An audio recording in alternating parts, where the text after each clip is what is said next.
ಪ್ರಜ್ಞಪ್ತಿ ಅನ್ನೋದನ್ನು ಎತ್ತಿಕೊಂಡು ಬಾಹ್ಯಾರ್ಥ ಅಥವಾ ಹೊರಗಿನ ವಿಷಯ ಚಿತ್ತಕ್ಕೆ ಆಲಂಬನೆ, ಅದು ಚಿತ್ತದಲ್ಲಿ ಸ್ಫುರಣವಾದರೆ ಪ್ರತ್ಯಕ್ಷ ಅಂತ ಸಾಮಾನ್ಯವಾಗಿ ನೈಯಾಯಿಕರು, ವಿಶೇಷಕರು ಮತ್ತು ಸಾಮಾನ್ಯವಾಗಿ ಪ್ರತ್ಯಕ್ಷ ಇರೋದನ್ನು ಇವರು ನಿರಾಕರಣೆ ಮಾಡಿ ಪ್ರಜ್ಞಪ್ತೇ ಸನಿಮಿತ್ತತ್ವಂ ಇಷ್ಯತೆ ಯುಕ್ತಿ ದರ್ಶನಾತ್. ಸಾಮಾನ್ಯವಾಗಿ ನಮ್ಮ ಅನುಭವ ಮತ್ತು ಅನುಮಾನಗಳು ಎಲ್ಲ ನೋಡಿದ್ರೆ ಹೊರಗಡೆ ಒಂದು ವಿಷಯ ಇದ್ದರೆ ಇಂದ್ರಿಯಗಳದನ್ನು ಗ್ರಹಿಸಿ ಮನಸ್ಸ ನಂತರ ಗ್ರಹಿಸಿ ನನಗೆ ಪ್ರತ್ಯಕ್ಷ ಅಂತ ಆಗುತ್ತೆ. ಯುಕ್ತಿ ದರ್ಶನ ನಿಮಿತ್ತಸ್ಯ ಅನಿಮಿತ್ತತ್ವಂ ಇಷ್ಯತೆ ಭೂತ ದರ್ಶನ, ಭೂತ ಅಥವಾ ಭೂತ ದರ್ಶನ.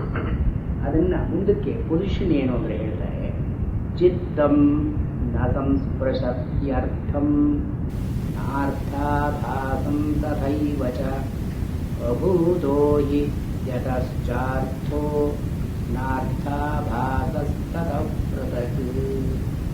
ಚಿತ್ತಂ ನ ಸಂಸ್ಪೃಶತಿ ಅರ್ಥಂ, ಅರ್ಥಂ ಅಂದರೆ ಆಬ್ಜೆಕ್ಟ್, ಬಾಹ್ಯ ಬಹಿಸ್ಥಿತವಾದ ಬಾಹ್ಯವಾದ ವಿಷಯವನ್ನು ಚಿತ್ತಂ ನ ಸ್ಪೃಶತಿ. ಈ ಚಿತ್ತ ಮನಸ್ಸು ಒಳಗಡೆ ಇರೋ ಕಾರಣದಿಂದ ಅಂತಸ್ಥವಾಗಿ ಚಿತ್ತ ಇದೆ, ಹೊರಗಡೆ ಬಹಿಸ್ಥವಾಗಿ ಹೊರಗಡೆ ಒಂದು ವಿಷಯ ಇದೆ. ಈ ಚಿತ್ತ ಆ ವಿಷಯವನ್ನು ಹುಟ್ಟಿದ್ರೆ ತಾನೇ ಪ್ರತ್ಯಕ್ಷ ಅಂತ ಆಗೋದು. ಅದ್ರ ಒಳಗಡೆ ಇರತಕ್ಕಂಥದ್ದು ಹೊರಗಡೆ ಹೋಗೋದು ಹೇಗೆ? ಅದು ಚಿತ್ತಂ ನ ಸ್ಪೃಶತಿ ಅರ್ಥಂ ಮತ್ತು ನ ಅರ್ಥಾಭಾಸಂ ತಥೈವ ಚ. ಪ್ರತ್ಯಕ್ಷ ಜ್ಞಾನಾರ್ಥಂ ಅಂತ ನಾವು ಮಾತನ್ನ ನಾವು ಅಧ್ಯಾಹಾರ ಮಾಡಿ ಸೇರಿಸ್ಕೊಳ್ತೇವೆ. ಪ್ರತ್ಯಕ್ಷ ಜ್ಞಾನಾರ್ಥಂ ಯಾವುದೋ ನಮಗೊಂದು ವಸ್ತು ಕಾಣ್ತಾ ಇದೆ ಅಂದರೆ ನಾವೇನು ಹೇಳಬೇಕು? ವಸ್ತು ನಮ್ಮ ಚಿತ್ತದೊಳಗೆ ಬಂದಿದೆ ಅಂತ ಹೇಳಬೇಕು, ಅಥವಾ ಚಿತ್ತ ಹೊರಗೆ ಹೋಗಿ ವಸ್ತುವನ್ನು ತಾಕಿದೆ, ಮುಟ್ಟಿದೆ ಅಂತ ಹೇಳಬೇಕು. ಇಲ್ಲಿ ಚಿತ್ತ ಅಂತ ನೋಡು ಹೊರಗೆ ಬರೋದು ಪ್ರತ್ಯಕ್ಷವಾಗಿ ನಮಗೇನು ಕಾಣಿಸಲ್ಲ. ಕಣ್ಣು ಅದನ್ನು ನೋಡ್ತು ಅಂದರೆ ಕಣ್ಣು ನೇರವಾಗಿ ಅದರ ಜೊತೆ ಸಂಪರ್ಕವನ್ನು ಇಟ್ಟುಕೊಳ್ಳುವಂಥದ್ದು ಭೌತಿಕವಾಗಿ ನಮಗೇನು ಕಾಣಿಸಲ್ಲ. ಭೂತ ದರ್ಶನ ಅದು. ಈ ಇರತಕ್ಕ ವಿಷಯಗಳಲ್ಲಿ ಇದು ನಮಗೆ ಕಾಣುತ್ತೆ. ಚಿತ್ತ ಅನ್ನೋದು ಅಂತಸ್ಥವಾಗಿದೆ, ಇದು ವಿಷಯ ಅಂತ ಅನ್ನೋದು ಹೊರಗಿದೆ. ನಾವು ನೋಡೋ ಪ್ರತ್ಯಕ್ಷ ದರ್ಶನಾರ್ಥಂ ನಾವಿದನ್ನು ನೋಡಿದವು, ನಮ್ಮ ಅನುಭವಕ್ಕೆ ಬಂತು ಅಂತನ್ನುವಾಗ ಒಳಗಿರತಕ್ಕಂಥ ಚಿತ್ತ ಹೊರಗಡೆ ಹೋಗಿ ವಿಷಯವನ್ನು ತಾಕೋಲ್ಲ, ಮುಟ್ಟೋಲ್ಲ.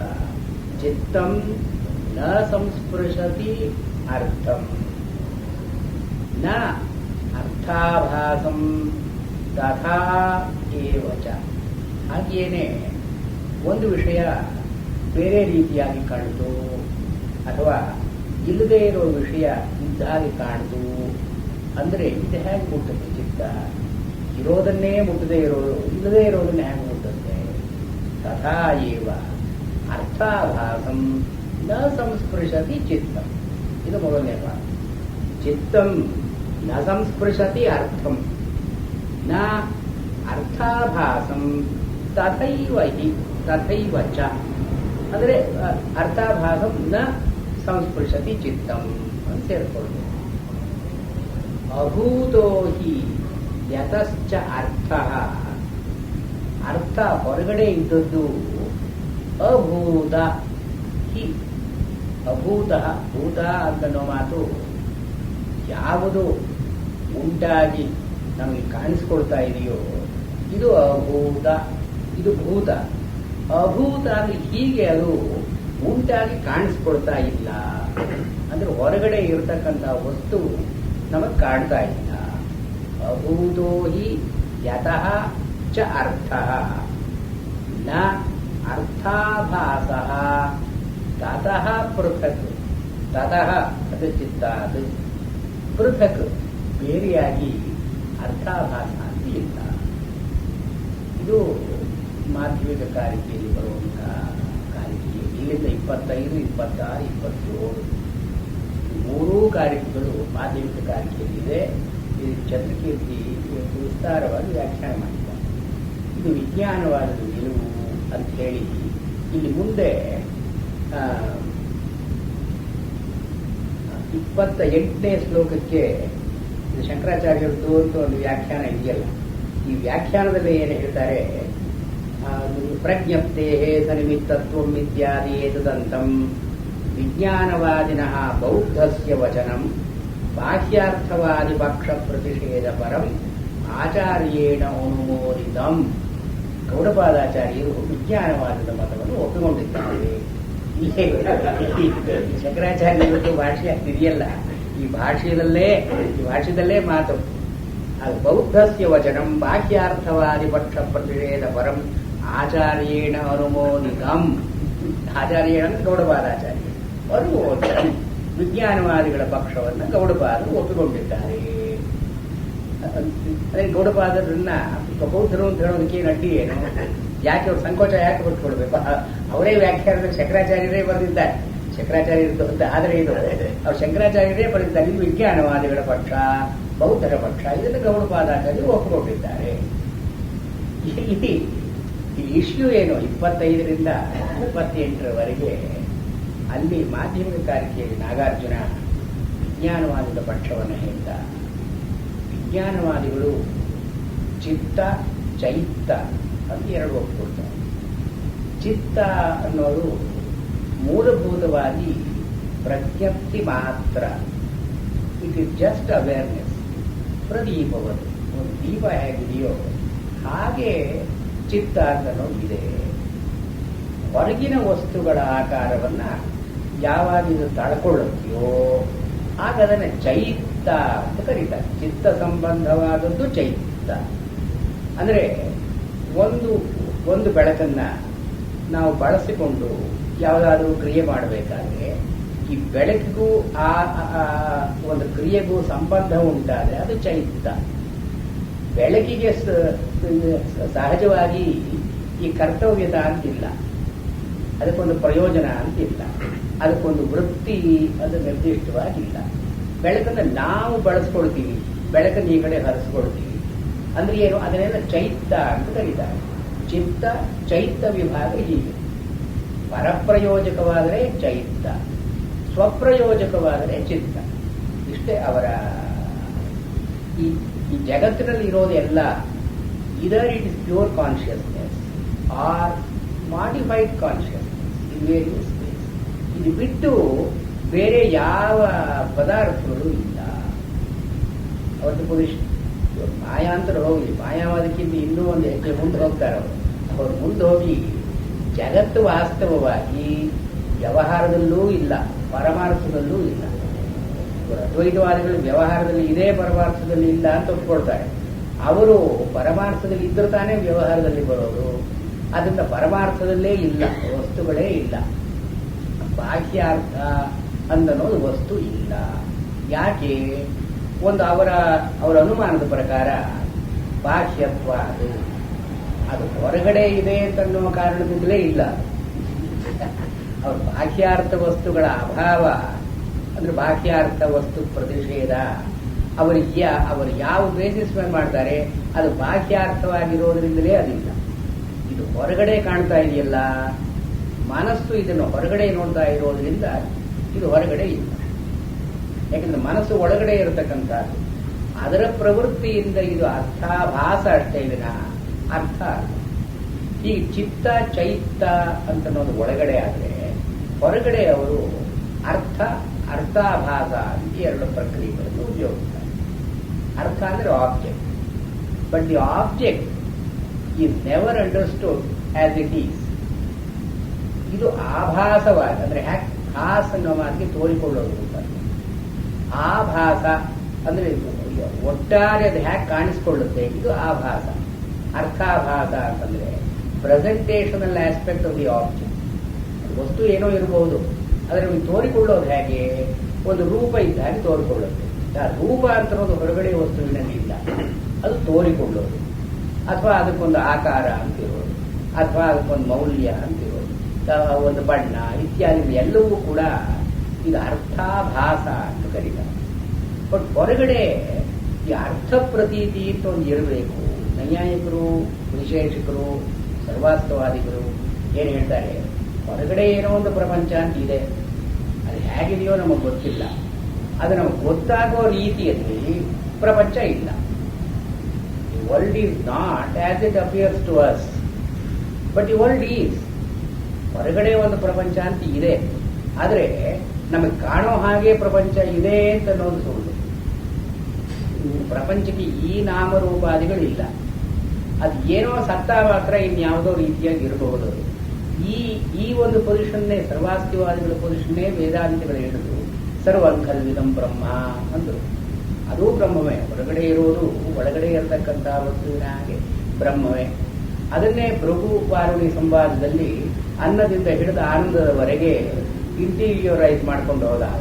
ಆನಂದಂ ಬ್ರಹ್ಮೇ ದಿವ್ಯಜಾನ ಅಂತ ಹುಟ್ಟಿದಾಗ ಹೊರಗಡೆ ಕಾಣ್ತಾ ಇರೋದು ಕೂಡ ವಾಸ್ತವವಾಗಿ ಒಳಗಡೆ ಇರುವಂತಹ ತತ್ವವೇ. ಅದು ಸರ್ವಾಸ್ತಿವಾದಿಗಳ ಪೊಸಿಷನ್. ಅಂದ್ರೆ ಹೊರಗಡೆ ಒಂದು ವಸ್ತು ಯಾವುದೋ ಒಂದು ಇದೆ, ಮೂಲಭೂತವಾಗಿ ಒಂದಿದೆ. ಅದನ್ನೇ ಇವರು ವೇದಾಂತದವರು ಬ್ರಹ್ಮ ಅಂತ ಕರೆದರು. ಇಲ್ಲಿ ಈ ವಿಜ್ಞಾನವಾದಿಗಳು ಏನು ಹೇಳ್ತಾ ಇದ್ದಾರೆ, ಅದು ಇದೆ ಅಂತಂದು ಬೇಕಾದ್ರೆ ಯುಕ್ತಿಯಿಂದ ಹೇಳಬೇಕು ನಾವು. ಆ ಯುಕ್ತಿ ಯಾವ ಯುಕ್ತಿಯಿಂದ ಇಲ್ಲದೆ ಇರೋದನ್ನ ನಾವು ಇದೆ ಅಂತ ಹೇಳೋದು, ಅಥವಾ ಇದ್ದದ್ದನ್ನು ಇಲ್ಲ ಅಂತ ಹೇಳೋದು.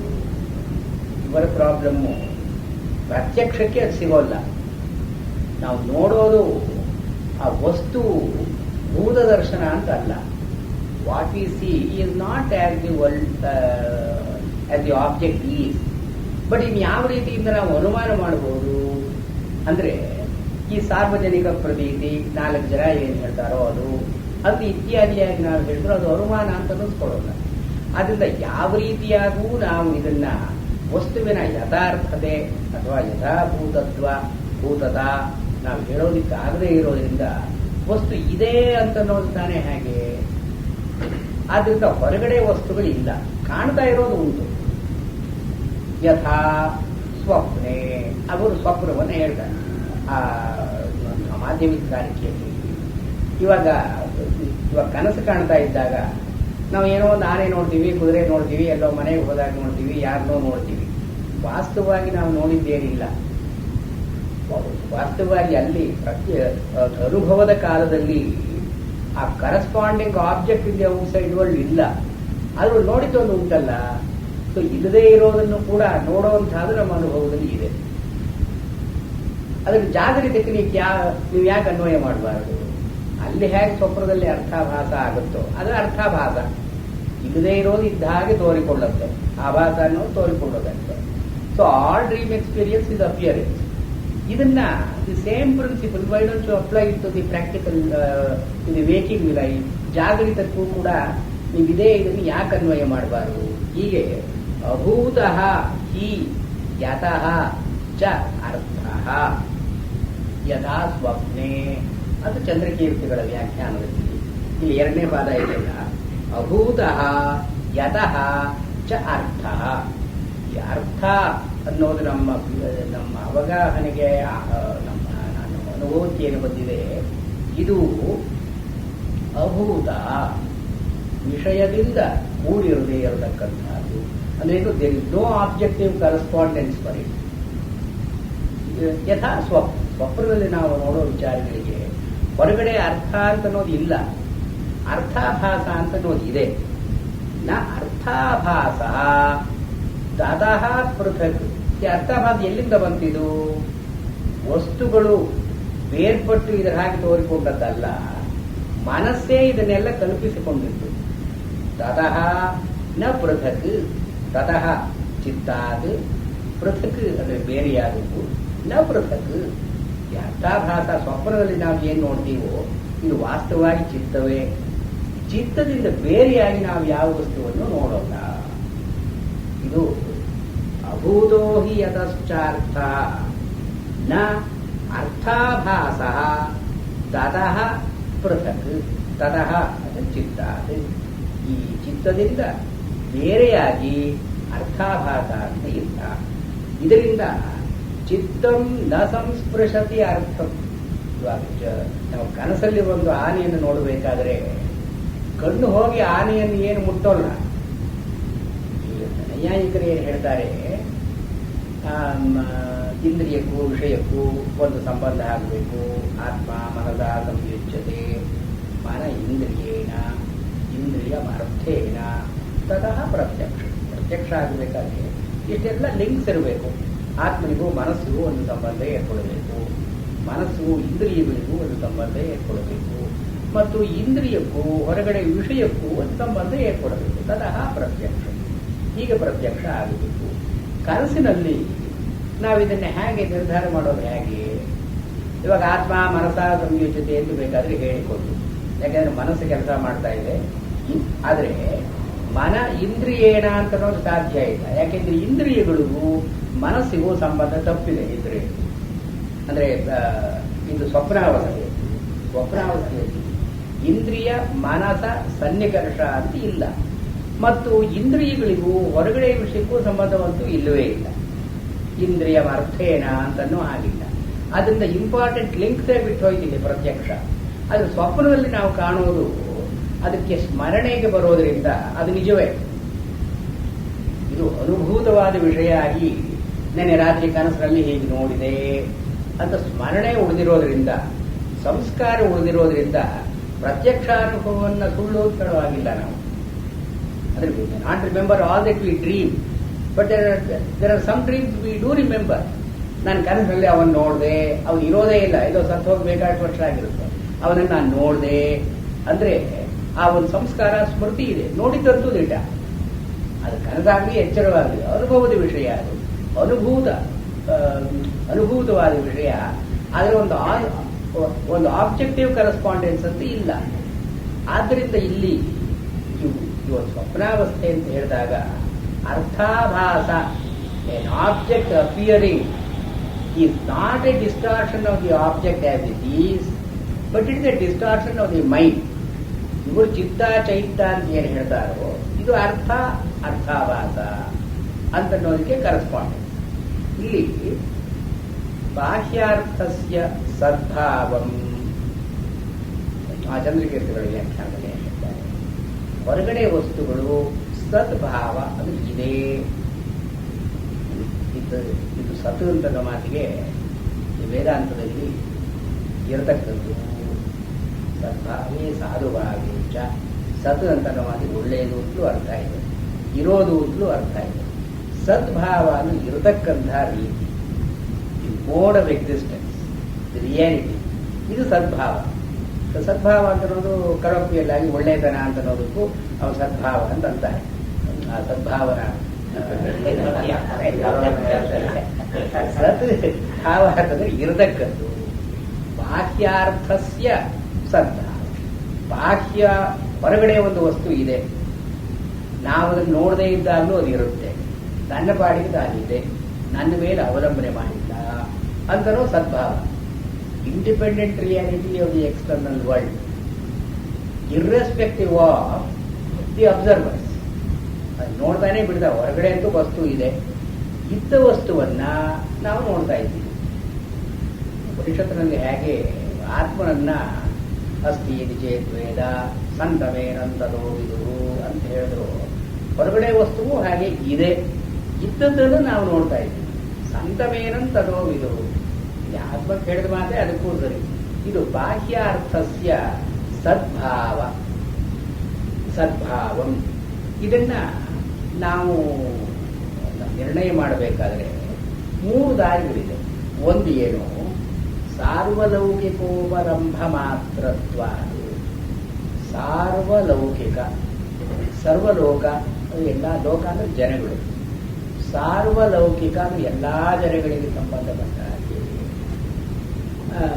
ಉಪಲಂಭ ಅಂದ್ರೆ ಅನುಭವ. ಉಪಲಂಭ ಮಾತ್ರತ್ವ. How do we ascertain the existence of the outside world? By the public experience. Everybody looks at a thing and says it is there. ಇದು ಸಾರ್ವಲೌಕಿಕ ಉಪಲಂಭ ಮಾತ್ರತ್ವ. ಈ ಸಾರ್ವಲೌಕಿಕ ಉಪಲಂಭ ಅಂತನ್ನೋದಕ್ಕೆ ಆಧಾರಗಳೇನು? The common experience of the world, public reality ಅಂತ ಏನು ಕರೀತಾರೆ. ಇದಕ್ಕೆ ಆಧಾರಗಳೇನು? ತಿರುಗಿ ಮರುಗಿ ಇಂದ್ರಿಯ ಮನಸ್ಸೇ. ಇಂದ್ರಿಯಗಳು ಮನಸ್ಸು ಬಿಟ್ಟು ಯಾವ ಪ್ರತ್ಯಕ್ಷವೂ ಆಗೋ ಹಾಗಿಲ್ಲ. ಈ ಸಾರ್ವಲೌಕಿಕ ಉಪಲಂಭ ಅಂತನ್ನೋದಕ್ಕೆ ಆಸರೆ ಮನಸ್ಸು ಮತ್ತು ಇಂದ್ರಿಯ ವ್ಯಾಪಾರಗಳು ಇಂದ್ರಿಯ ವೃತ್ತಿ ಸ್ಥಾನಗತವಾಗಿರೋದ್ರಿಂದ ಮತ್ತು ಮನಸ್ಸಿನ ಅನುಬಂಧ ಇರೋದ್ರಿಂದ ಎಲ್ಲ ಮನುಷ್ಯರಿಗೂ ಇಂದ್ರಿಯಗಳು ಮನಸ್ಸು ಏಕಪ್ರಕಾರವಾಗಿರೋದ್ರಿಂದ ಏಕಪ್ರಕಾರವಾಗಿ ಅರ್ಥಾಭಾಸ ಇರೋದು ಸಾಧ್ಯ. ಒಂದು 10 ಜನಕ್ಕೆ ಕಾಮಾಲೆ ಬಂದರೆ ಒಂದು ಬಿಳಿ ಬಟ್ಟೆ ಎಲ್ಲರಿಗೂ ಹಳದಿ ಬಣ್ಣವಾಗಿ ಕಾಣುತ್ತೆ. ಇವರು 10 ಜನಕ್ಕೆ ಅದು ಹಳದಿಯಾಗಿ ಕಾಣ್ತು ಅಂದ್ರೆ ಹಳದಿ ಬಟ್ಟೆ ಅದು ಅಂತ ಹೇಳೋದು ಸಾಧ್ಯ. ಇದು ಸಾರ್ವಲೌಕಿಕ ಉಪಲಂಭ ಮಾತ್ರತ್ವ ಅಂತಂದ್ರೆ the public reality depends on our organs of perception which are common to all people. ಎಲ್ಲರಿಗೂ ಕಣ್ಣು ಒಂದೇ ರೀತಿಯಾಗಿರೋದ್ರಿಂದ ರೂಪಗಳು ಕಾಣುತ್ತೆ, ಕಿವಿ ಒಂದೇ ರೀತಿಯಾಗಿರೋದ್ರಿಂದ ಶಬ್ದ ಅಂತ ಇದೆ, ಮೂಗು ಒಂದೇ ರೀತಿಯಾಗಿರೋದ್ರಿಂದ ಗಂಧ ಅಂತ ಇದೆ. ಹೊರಗಡೆ ವಸ್ತುವನ್ನು ಇದು ಹೇಳ್ತಾ ಇಲ್ಲ. ನಮ್ಮ ಇಷ್ಟು ಜನಕ್ಕೆ ಇಂದ್ರಿಯಗಳು ಸಮಾನವಾಗಿದೆ, ಮನಸ್ಸು ಸಮಾನವಾಗಿದೆ. ಇಂದ್ರಿಯಗಳು ಮನಸ್ಸು ಸಮಾನವಾಗಿರೋದ್ರಿಂದ ಇಂದ್ರಿಯ ವೃತ್ತಿ ಮನಸ್ಸಿನ ವೃತ್ತಿ ಸಮಾನವಾಗಿರುತ್ತೆ. ಅದರಿಂದ ಪಬ್ಲಿಕ್ ರಿಯಾಲಿಟಿ ಹೇಗೆ ಇದು ಅಫರ್ಮ್ ಮಾಡುತ್ತೆ? It can't affirm the public reality because all of us have the same equipment. Even when we are trying to see a particular thing in a particular way, all of us see it. ಇವಾಗ illusions ಹೇಳ್ತಾರಲ್ಲ, ಇವಾಗ visual illusions ಹೇಳ್ತಾರೆ. ದೊಡ್ಡದಾಗಿ ಒಂದು triangle ಹಾಕಿ ಆ ಮೇಲ್ಗಡೆ 2 lines meet ಆಗದೇನೆ ಸ್ವಲ್ಪ ಜಾಗ ಬಿಟ್ಟಿದ್ರೆ we tend to see it is a triangle, but there are no 3 angles in it. 2 angles ಇದೆ and the third angle is not there because the lines don't meet. ಅದನ್ನು ನಾವು ನೋಡೋದು ಹೇಗೆ ನೋಡ್ತೀವಿ? ಟ್ರಯಾಂಗಲ್ ಅಂತ ನೋಡ್ತೀವಿ. ಇದು ಇಲ್ಯೂಷನ್ ಅಂತ ಕರೀತಾರೆ, ಆಪ್ಟಿಕಲ್ ಇಲ್ಯೂಷನ್. ಈ ಆಪ್ಟಿಕಲ್ ಇಲ್ಯೂಷನ್ ಹೇಗೆ ಬರುತ್ತೆ? Because the mind has a tendency to fill the gap that is not there. So ಅದನ್ನು ಒಂದು 3 angles ಅಂತಲೇ ನಾವು ನೋಡ್ತೀವಿ. ಆದರೆ 3 angles ಹೊರಗಡೆ ಇಲ್ಲ. The triangle that you see has no objective counterpart. It's a creation of your mind. ಅದನ್ನು ಇವರು ಏನು ಹೇಳ್ತಾರೆ? ಅಭೂತ ಪರಿಕಲ್ಪ ಅಂತ ಕರೀತಾರೆ ವಿಜ್ಞಾನವಾಗಿ. ಇಲ್ಲದೇ ಇರೋದನ್ನ ಇದ್ದಾಗ ನಾವು ಕಲ್ಪನೆ ಮಾಡಿಕೊಳ್ತೀವಿ. ಅದು ಯಾಕೆ? ಅದು ಚಿತ್ತವೃತ್ತಿ ಆಗಿರೋದ್ರಿಂದ. ಸೊ ಎಲ್ಲ ಮನುಷ್ಯರಿಗೂ ಚಿತ್ತವೃತ್ತಿ ಏಕಪ್ರಕಾರವಾಗಿರೋದ್ರಿಂದ ಒಂದು ಪಬ್ಲಿಕ್ ರಿಯಾಲಿಟಿ ಅಂತನ್ನೋ ಹಾಗೆ ಒಂದು ಭಾಸ ಆಗುತ್ತೆ. ಇದು ಅರ್ಥಾಭಾಸ. ಅದರಿಂದ ಮೊದಲನೇದು ಸಾರ್ವಲೌಕಿಕ ಉಪಲಂಭ ಮಾತ್ರತ್ವಾತ್ ಅಂತನ್ನೋ ನ್ಯಾಯ ಸರಿ ಹೋಗಲ್ಲ. ಎರಡನೇದೇನು? ಚಿತ್ತಸ್ಯ ಅರ್ಥಾವಭಾಸನ ಕ್ಷಮತ್ವ ಅನುಪಪತ್ಯ. ಎರಡನೇದು ಇಟ್ಸ್ ಮೋರ್ ಸೀರಿಯಸ್. ಎರಡನೇ ಆರ್ಗ್ಯುಮೆಂಟ್ ಇಟ್ಸ್ ಮೋರ್ ಸೀರಿಯಸ್. ಮನಸ್ಸು ಒಳಗಡೆ ಇದೆ. ಮನಸ್ಸು ಇಡೀ ಜಗತ್ತನ್ನು ಸೃಷ್ಟಿ ಮಾಡಿಕೊಳ್ಳೋದು ಹೇಗೆ ಸಾಧ್ಯ? ಚಿತ್ತಸ್ಯ ಅರ್ಥಾವಭಾಸನ ಕ್ಷಮತ್ವ ಅನುಪಪತ್ಯ. You can't ascribe the capacity of creating the world for the mind. ಮನಸ್ಸು ಜಗತ್ತನ್ನೆಲ್ಲ ಸೃಷ್ಟಿ ಮಾಡ್ತು ಅಂದ್ರೆ ಒಳಗಡೆ ಇರತಕ್ಕಂತಹ ಮನಸ್ಸಿಗೆ, ಸೀಮಿತವಾದ ಚಿತ್ತಕ್ಕೆ ಇಷ್ಟು ಸಾಮರ್ಥ್ಯ ಎಲ್ಲಿಂದ ಬಂತು? ಅನುಪಪತ್ಯ. ಯಾರ ಯುಕ್ತಿಯಿಂದ ನಾನು ಜಗತ್ತನ್ನು ಸೃಷ್ಟಿ ಮಾಡ್ತೀನಿ ಅಂತ ಯಾರಾದರೂ ನನ್ನ ಮನಸ್ಸು ಜಗತ್ತನ್ನು ಸೃಷ್ಟಿ ಮಾಡ್ತು ಅಂತ ಹೇಳೋ ಹಾಗಿದೆಯೇ? ಆದ್ದರಿಂದ ಇದು ಚಿತ್ತಸ್ಯ ಅರ್ಥಾವಭಾಸನ ಕ್ಷಮತ್ವ ಅನುಪಪತ್ಯ. ಇದು ನೈಯಾಯಿಕರ ವ್ಯೂ ಪಾಯಿಂಟ್. ಅವರೇನು ಹೇಳ್ತಾರೆ? ಪ್ರಮಾಣತೋರ್ಥ ಪ್ರತಿಪತ್ತೌ ಪ್ರವೃತ್ತಿ ಸಾಮರ್ಥ್ಯ ಅರ್ಥವತ್ ಪ್ರಮಾಣಂ. ಇದು ಪ್ರಮಾಣ ಅಂತ ಇದೆ, ಪ್ರಮೇಯ ಅಂತ ಇದೆ, ಪ್ರಮಾತೃ ಅಂತ ಇದೆ. ಈ ಪ್ರಮಾಣ ಅಂದ್ರೆ ಏನು? ಯಾವುದು ವಸ್ತುವಿನ ಸ್ವಭಾವವನ್ನ, ಗುಣಗಳನ್ನ ಪ್ರಮಾತೃವಿಗೆ ಸರಿಯಾಗಿ ತೋರಿಸಿಕೊಡುತ್ತೋ ಅದು ಪ್ರಮಾಣ. ಇದು ಅರ್ಥವತ್ ಪ್ರಮಾಣ. ಪ್ರಮಾಣದಲ್ಲಿ ಅರ್ಥ ಅಥವಾ ಆಬ್ಜೆಕ್ಟ್ ಅಂತ ಸೇರ್ಕೊಂಡು ಬಂದಿದೆ.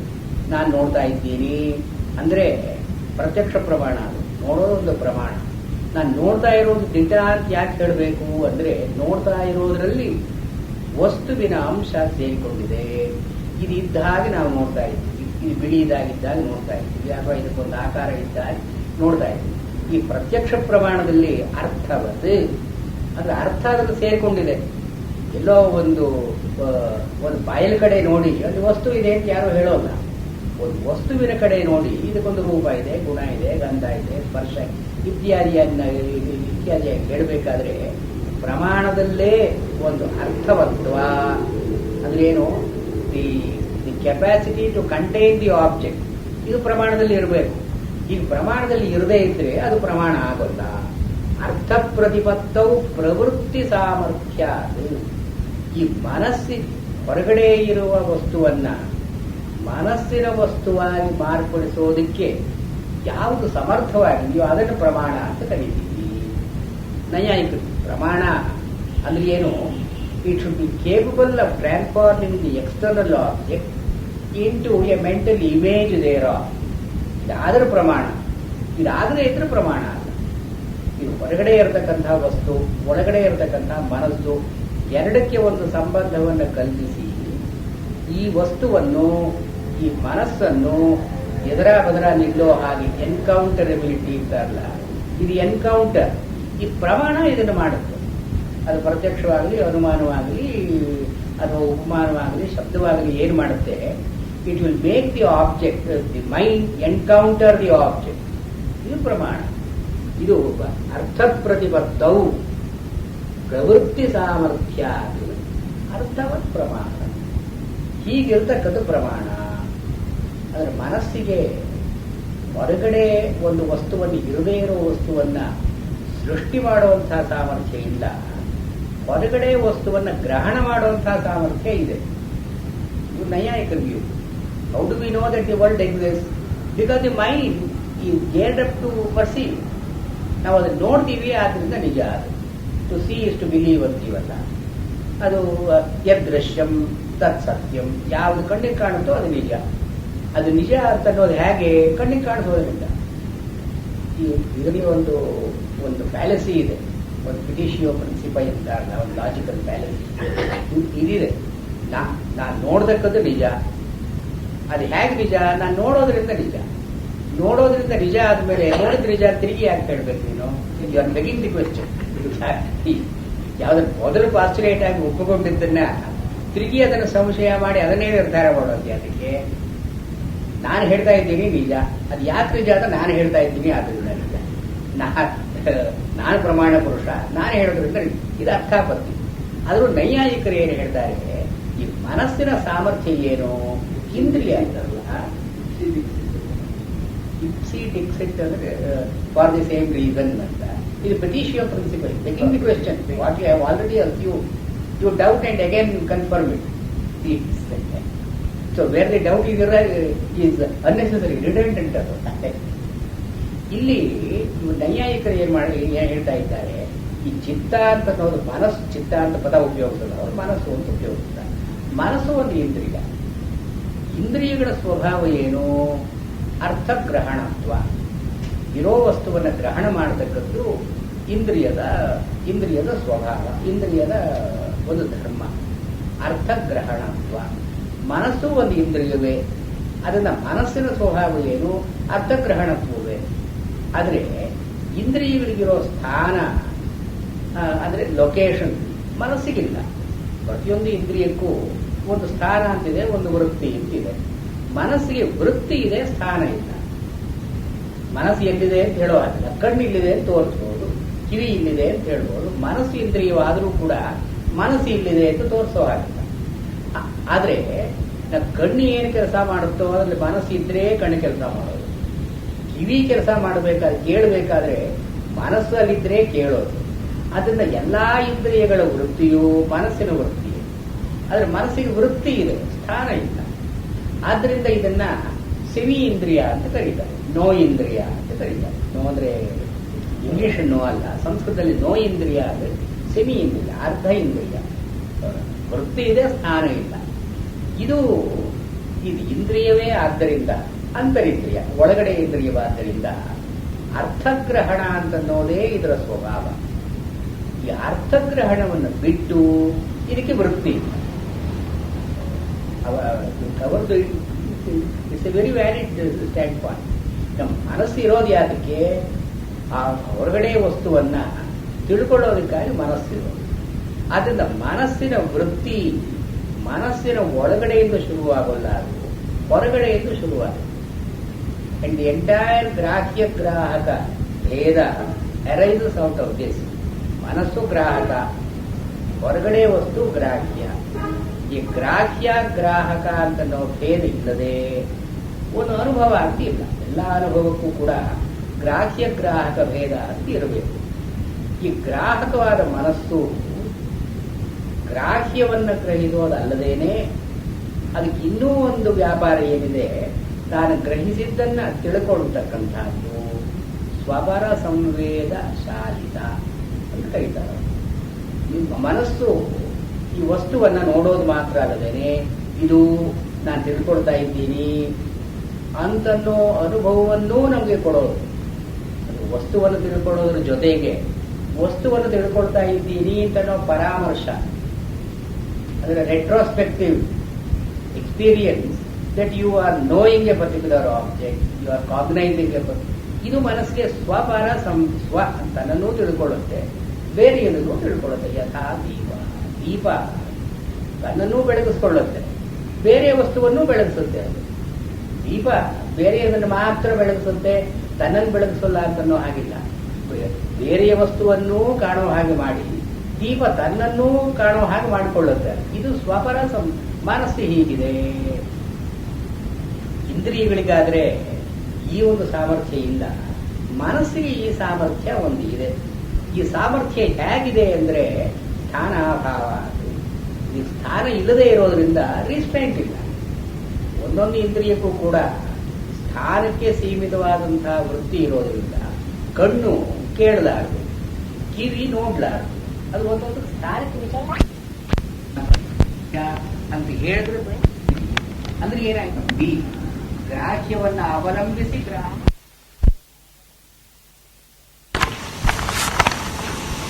ಚಿತ್ತ ಮತ್ತು ಬಾಹ್ಯಾರ್ಥ ಬನ್ನಿ, ಈ ಎರಡಕ್ಕೆ ವ್ಯತ್ಯಾಸವನ್ನು ಹೇಳಿ. ಚಿತ್ತ ಚೈತ್ತ ಇದು ಎರಡರ ಸಂಬಂಧ ಏನು? ದಿ ಎಂಟೈರ್ ಡಿಸ್ಕಷನ್ ಜಗನ್ಮಿಥ್ಯಾತ್ವ ಅಂದ್ರೆ ಏನು, ಯಾವ ಲೆವೆಲ್ನಲ್ಲಿ ಜಗನ್ಮಿಥ್ಯಾತ್ವ, ಜಗತ್ತು ಮಿಥ್ಯಾ ಅಂತ ಅನ್ನೋದು ಒಂದು ವಾದ ಇದೆಯಲ್ಲ. ಇದು ಬೌದ್ಧರ ಪ್ರಕಾರ ಜಗನ್ಮಿಥ್ಯಾತ್ವ ಅಂದ್ರೆ ಏನು, ಜಗತ್ತು ಮಿಥ್ಯಾ ಅಂತ ಅನ್ನೋ ಮಾತಿಗೆ ಯಾವ ರೀತಿಯಾದ ಅರ್ಥವನ್ನು ಕೊಡಬೇಕು ಅಂತನ್ನೋದನ್ನು ಡಿಸ್ಕಸ್ ಮಾಡ್ತಾ ಇದ್ದಾರೆ. ಇಲ್ಲಿ ಚಿತ್ತಂ ನ ಸಂಸ್ಪೃಶತಿ ಅರ್ಥಂ, ಅದರ ವಾಸ್ತವವಾಗಿ ನಾವು ಯಾವುದನ್ನಾದರೂ ಪ್ರತ್ಯಕ್ಷ ನೋಡಿದ್ವು ಅಂತಂದ್ರೆ ಈ ಚಿತ್ತ ಅಂತ ಒಳಗಿಂದ ಹೋಗಿ ಹೊರಗಡೆ ಬಾಹ್ಯಾರ್ಥದವರೆಗೆ ಮುಟ್ಟೋಲ್ಲ ಅಂತ ಒಂದು ಹೇಳ್ಕೊಂಡು ಬಂದು, ತಸ್ಮಾನ್ ನ ಜಾಯತೆ ಚಿತ್ತಂ ಚಿತ್ತ ದೃಶ್ಯಂ ನ ಜಾಯತೆ ತಸ್ಯ ಪಶ್ಯಂತಿ ಯೇ ಜಾತಿಂ ಖೇ ವೈ ಪಶ್ಯಂತಿ ತೇ ಪದಂ. ತಸ್ಮಾತ್ ಆದ ಕಾರಣದಿಂದ ಚಿತ್ತ ಅಂತ ಅನ್ನೋದು ಹೊರಗೆ ಹೋಗಿ ಒಂದು ವಸ್ತುವನ್ನು ಮುಟ್ಟೋಲ್ಲ, ನ ಸಂಸ್ಪೃಶತಿ. ಮತ್ತು ನಿಮಿತ್ತಂ ನ ಸದಾ ಚಿತ್ತಂ ಸಂಸ್ಪೃಶತಿ. ಅಧ್ವಸು ತ್ರಿಷು ಬನ್ನಿ, ಅಧ್ವಸು ತ್ರಿಷು ಮೂರು ಅವಸ್ಥೆಗಳಲ್ಲೂ ಕೂಡ ಅದರ ವರ್ತಮಾನ ಭೂತ ಭವಿಷ್ಯತ್ ಮೂರು ಅವಸ್ಥೆಗಳಲ್ಲಿ ಈ ಚಿತ್ತಕ್ಕೂ ಬಾಹ್ಯಾರ್ಥಕ್ಕೂ ನೇರವಾದ ಸಂಬಂಧ ಇಲ್ಲ ಅಂತ ನಾವಲ್ಲಿ ಹೇಳಿದ ಮೇಲೆ, ನ ಜಾಯತೆ ಚಿತ್ತಂ ಚಿತ್ತ ದೃಶ್ಯಂ ನ ಜಾಯತೆ. ಆದ್ರಿಂದ ಈ ಚಿತ್ತ ಅಂತ ಅನ್ನೋದು ಹುಟ್ಟುತ್ತೆ, ಉಂಟಾಗುತ್ತೆ ಅಂತ ಹೇಳೋ ಹಾಗಿಲ್ಲ. ತಸ್ಮಾತ್ ನ ಜಾಯತೆ ಚಿತ್ತಂ, ಈ ಚಿತ್ತದಲ್ಲೇ ಒಂದು ಚೈತ ಅಂತ ಉಂಟಾಗುತ್ತೆ ಅಂತ ಹೇಳೋ ಹಾಗಿಲ್ಲ. ಚಿತ್ತ ದೃಶ್ಯಂ ನ ಜಾಯತೆ, ಈ ಚಿತ್ತಕ್ಕೆ ನೋಡಬೇಕಾದಂತಹ ವಸ್ತು ಯಾವುದಾದ್ರೂ ಇದೆ ಅಂತಂದ್ರೆ ಅದು ಕೂಡ ಹುಟ್ಟೋಲ್ಲ ಹೊಸದಾಗಿ. ತಸ್ಯ ಪಶ್ಯಂತಿ ಯೇ ಜಾತಿಂ, ತಸ್ಯ ಚಿತ್ತಸ್ಯ ಯೇ ಜಾತಿಂ ಪಶ್ಯಂತಿ. ಒಂದು ಚಿತ್ತ ಹುಟ್ಟಿತು ಅಂತ ಯಾರಾದರೂ ಅಂದುಕೊಂಡ್ರೆ, ಖೇ ಪಶ್ಯಂತಿ ತೇ ಪದಂ, ತೇ ಆ ಜನಗಳು, ಖೇ ಆಕಾಶದಲ್ಲಿ ಹಕ್ಕಿ ಹಾರು ಹೋದರೆ ಅದರ ಹೆಜ್ಜೆ ಗುರುತು ಯಾವುದಾದರೂ ಯಾರಾದರೂ ಕಾಣ್ತಾರೋ ಹಾಗೆ ಇವರು ಒಂದು ಚಿತ್ತ ಇದೆ, ಆ ಚಿತ್ತದ ದಾರಿ ಇದು ಅಂತ ಇವ್ರು ನೋಡೋ ಹಾಗಿದ್ರೆ ಆಕಾಶದಲ್ಲಿ ಹಕ್ಕಿ ಹಾರೋದ ಮೇಲೆ ಅದು ಹೀಗೆ ಹೋಯಿತು, ಅದರ ದಾರಿ ನಮಗೆ ಕಾಣುತ್ತೆ ಅಂತ ಅನ್ನೋ ಹಾಗೆ ಅಷ್ಟು ಅಸಂಭವ. ಖೇ ಆಕಾಶೇ ಪರಂ ಪಕ್ಷ್ಯಾದೀನಾಂ, ಹಾರೋ ಹಕ್ಕಿಗಳಿಗೆ ನಾವು ಮರಳಿನ ಮೇಲೆ ನಡೆದ್ರೆ ಹೆಜ್ಜೆ ಗುರುತು ಅಂತಿರುತ್ತೆ. ಆಕಾಶದಲ್ಲಿ ಹಕ್ಕಿ ಹಾರೋದ್ರೆ ಯಾವ ಗುರುತಿರುತ್ತೆ? ಇದು ಖೇ ಪಶ್ಯಂತಿ ತೇ ಪಕ್ಷ್ಯಾದೀನಾಂ ಗತಿ. ಇಲ್ಲಿ ಇವರು ಹೇಳ್ತಾ ಇರೋ ಇದು ವಾದ ವಿಜ್ಞಾನವಾದಿಗಳದ್ದು ಹೇಳಿದ್ರು ಕೂಡ ಇವರು ನಿನ್ನೆ ಹೇಳಿದ ಹಾಗೆ ಹೋದ್ಸಾರ್ತಿ ವಿಜ್ಞಾನವಾದಿನೋ ಬೌದ್ಧಸ್ಯ ವಚನಂ ಬಾಹ್ಯಾರ್ಥವಾದಿ ಪಕ್ಷ ಪ್ರತಿಷೇಧ ಪರಂ ಆಚಾರ್ಯೇಣ ಅನುಮೋದಿತಂ ಅಂತ ಸ್ಪಷ್ಟವಾಗಿ ಈ ಭಾಷ್ಯ ಬಂದವರು ಶಂಕರಾಚಾರ್ಯರೋ ಯಾರೋ ಅಂತೂ ವಿಜ್ಞಾನವಾದಿಗಳ ಮತ ಇದೆಯಲ್ಲ, ಇದನ್ನ ಆಚಾರ್ಯರು ಒಪ್ಪಿಕೊಂಡಿದ್ದಾರೆ. ಆಚಾರ್ಯರು ಗೌಡಪಾದ ಆಚಾರ್ಯರು. ಸೊ ವಿಜ್ಞಾನವಾದಿಗಳ ಮಾತನ್ನ ಆಚಾರ್ಯರು ಒಪ್ಪಿಕೊಂಡಿದ್ದಾರೆ. ವಿಜ್ಞಾನವಾದಿನಃ ಬೌದ್ಧಸ್ಯ ವಚನಂ ಬಾಹ್ಯಾರ್ಥವಾದ ಪಕ್ಷ ಪ್ರತಿಷೇಧ ಪರಂ ಆಚಾರ್ಯೇಣ ಅನುಮೋದಿತಂ. ಇಲ್ಲಿಯವರೆಗೆ ಬೌದ್ಧರ ಮಾತುಗಳನ್ನೇ ಹೇಳ್ತಾ ಇದ್ದಾರೆ, ಆಚಾರ್ಯರು ಇದನ್ನು ಒಪ್ಪಿಕೊಂಡಿದ್ದಾರೆ. ಚಿತ್ತ ಅಂತ ಅನ್ನೋದಿಲ್ಲ, ಚೈತ ಅಂತ ಅನ್ನೋದಿಲ್ಲ, ಚಿತ್ತಕ್ಕೂ ಚೈತಕ್ಕೂ ಏನಾದರೂ ಸಂಬಂಧ ಇದೆ ಅಂತ ಯಾರಾದರೂ ಹೇಳಿದ್ರೆ ಆಕಾಶದಲ್ಲಿ ಹೋಗೋ ಹಕ್ಕಿ ಹಾದಿ ನಮಗೆ ಕಂಡಿತು ಅಂತ ಹೇಳಿದ ಹಾಗೆ ಅಸಂಭವವಾದದ್ದು. ಇಲ್ಲಿ ವಿಜ್ಞಾನವಾದಿಗಳ ಪಕ್ಷ ಏನು, ವೇದಾಂತಿಗಳ ಪಕ್ಷ ಏನು? ಈ ವ್ಯಾಖ್ಯಾನ ಬರೆದವರು ಈ ವಿಜ್ಞಾನವಾದಿಗಳ ಪಕ್ಷವನ್ನ ಗೌಡಪಾದಾಚಾರ್ಯರು ಒಪ್ಪಿಕೊಂಡಿದ್ದಾರೆ ಅಂತ ಹೇಳಿ ಶಂಕರಾಚಾರ್ಯರ ಭಾಷ್ಯದಲ್ಲಿ ಎಲ್ಲಿಲ್ಲ. ಪ್ರಸ್ಥಾನತ್ರಯ ಭಾಷ್ಯದಲ್ಲಿ ಎಲ್ಲಿಯೂ ಕೂಡ ವಿಜ್ಞಾನವಾದಿಗಳ ಮತವನ್ನ ಆಚಾರ್ಯರು ಅನುವಾದ ಮಾಡ್ತಾರೆ. ಹೀಗೆ ಹೇಳ್ತಾರೆ ವಿಜ್ಞಾನವಾದಿಗಳು. ಅದು ವಿಜ್ಞಾನವಾದಿಗಳ ಮತವನ್ನು ಒಪ್ಪಿಕೊಂಡಿದ್ದೇನೆ ಅಂತ ಆಚಾರ್ಯರು ಎಲ್ಲಿ ಹೇಳೋಲ್ಲ. ಆದ್ರಿಂದ ಇದೇ ವಾದ ಈ ವಿಜ್ಞಾನವಾದಿಗಳು ಏನು ಹೇಳ್ತಾರೋ ಇದು ವಿಜ್ಞಾನವಾದದಲ್ಲಿ ಹೇಗೆ ಬರುತ್ತೆ, ವೇದಾಂತದಲ್ಲಿ ಹೇಗೆ ಬರುತ್ತೆ, ಇದನ್ನು ಸ್ವಲ್ಪ ನಾವು ಡಿಸ್ಟಿಂಗ್ವಿಷ್ ಮಾಡಬೇಕಾದ ಅಗತ್ಯ ಇದೆ. ಈ ವಿಜ್ಞಾನವಾದಿಗಳ ಪಕ್ಷದಲ್ಲಿ ಅವರು ವಿಜ್ಞಾನ ಮಾತ್ರ ಅಂದ್ರೆ ಏನು, ನಮ್ಮ ಕಾನ್ಶಿಯಸ್ನೆಸ್ ಇದೆ. ಯಾವುದಾದ್ರೂ ಒಂದು ವಸ್ತು ನೋಡ್ತೀವಿ, ಹೊರಗಡೆ ವಸ್ತು ಇದೆಯೋ ಇಲ್ವೋ ನಮಗದು ಪ್ರಸಕ್ತಿ ಅಲ್ಲ. ಅಂದ್ರೆ it is not relevant, it's A non issue. ನಾನು ನೋಡ್ತಾ ಇರೋದನ್ನ ನೋಡಿದ್ದು ಒಂದು ರೂಪ ಇದೆ. ಈ ರೂಪ ಅಂದ್ರೆ ಏನು, ಮನಸ್ಸಿನ ಒಂದು ವೃತ್ತಿ. ಕಣ್ಣದನ್ನು ನೋಡುತ್ತೆ, ಕಣ್ಣು ನೋಡಿದ್ರು ಕೂಡ ಮನಸ್ಸು ಕಣ್ಣಿನ ಮೂಲಕವಾಗಿ ಆ ವಸ್ತುವಿನ ಆಕಾರವನ್ನು ತಳ್ಕೊಂಡು ತಿರುಗಿ ಅದರ ಪ್ರತಿಬೋಧ ಅಂತ ಮನಸ್ಸಿಗಾಗತ್ತೆ. ಆದ್ರಿಂದ ನಾನು ಈ ವಸ್ತುವನ್ನು ನೋಡಿದೆ ಅಂತಂದ್ರೆ ಹೊರಗಡೆ ವಸ್ತು ಮುಖ್ಯ ಅಲ್ಲ, ಈ ಚಿತ್ತವೃತ್ತಿ ಏನು ಅಂತ ಅನ್ನೋದು ಮುಖ್ಯ. ಚಿತ್ತವೃತ್ತಿ, ಆ ವಸ್ತು ಇದ್ದದ್ದನ್ನ ನಾವು ನೋಡೋಲ್ಲ, ನಮ್ಮ ಮನಸ್ಸಿನಲ್ಲಿ ಅದರ ಪೂರ್ವಗ್ರಹ ಹೇಗಿದೆಯೋ ಹಾಗೆ ಅದನ್ನು ನೋಡ್ತೀವಿ. ಇದನ್ನ ವೇದಾಂತದಲ್ಲಿ ಕೂಡ ದೃಷ್ಟಿ ಸೃಷ್ಟಿವಾದ ಅಂತ ಕರೆದಿದ್ದಾರೆ. ನೋಡಿದ ಮೇಲೆ ಒಂದು ವಸ್ತು ಹುಟ್ಟಿತು, ಇದಕ್ಕೆ ರೂಪ ಅಂತ ಇರಲಿಲ್ಲ. ನಾನು ನೋಡಿದ ಮೇಲೆ ರೂಪ ಅಂತ ಒಂದು ಬಂತು.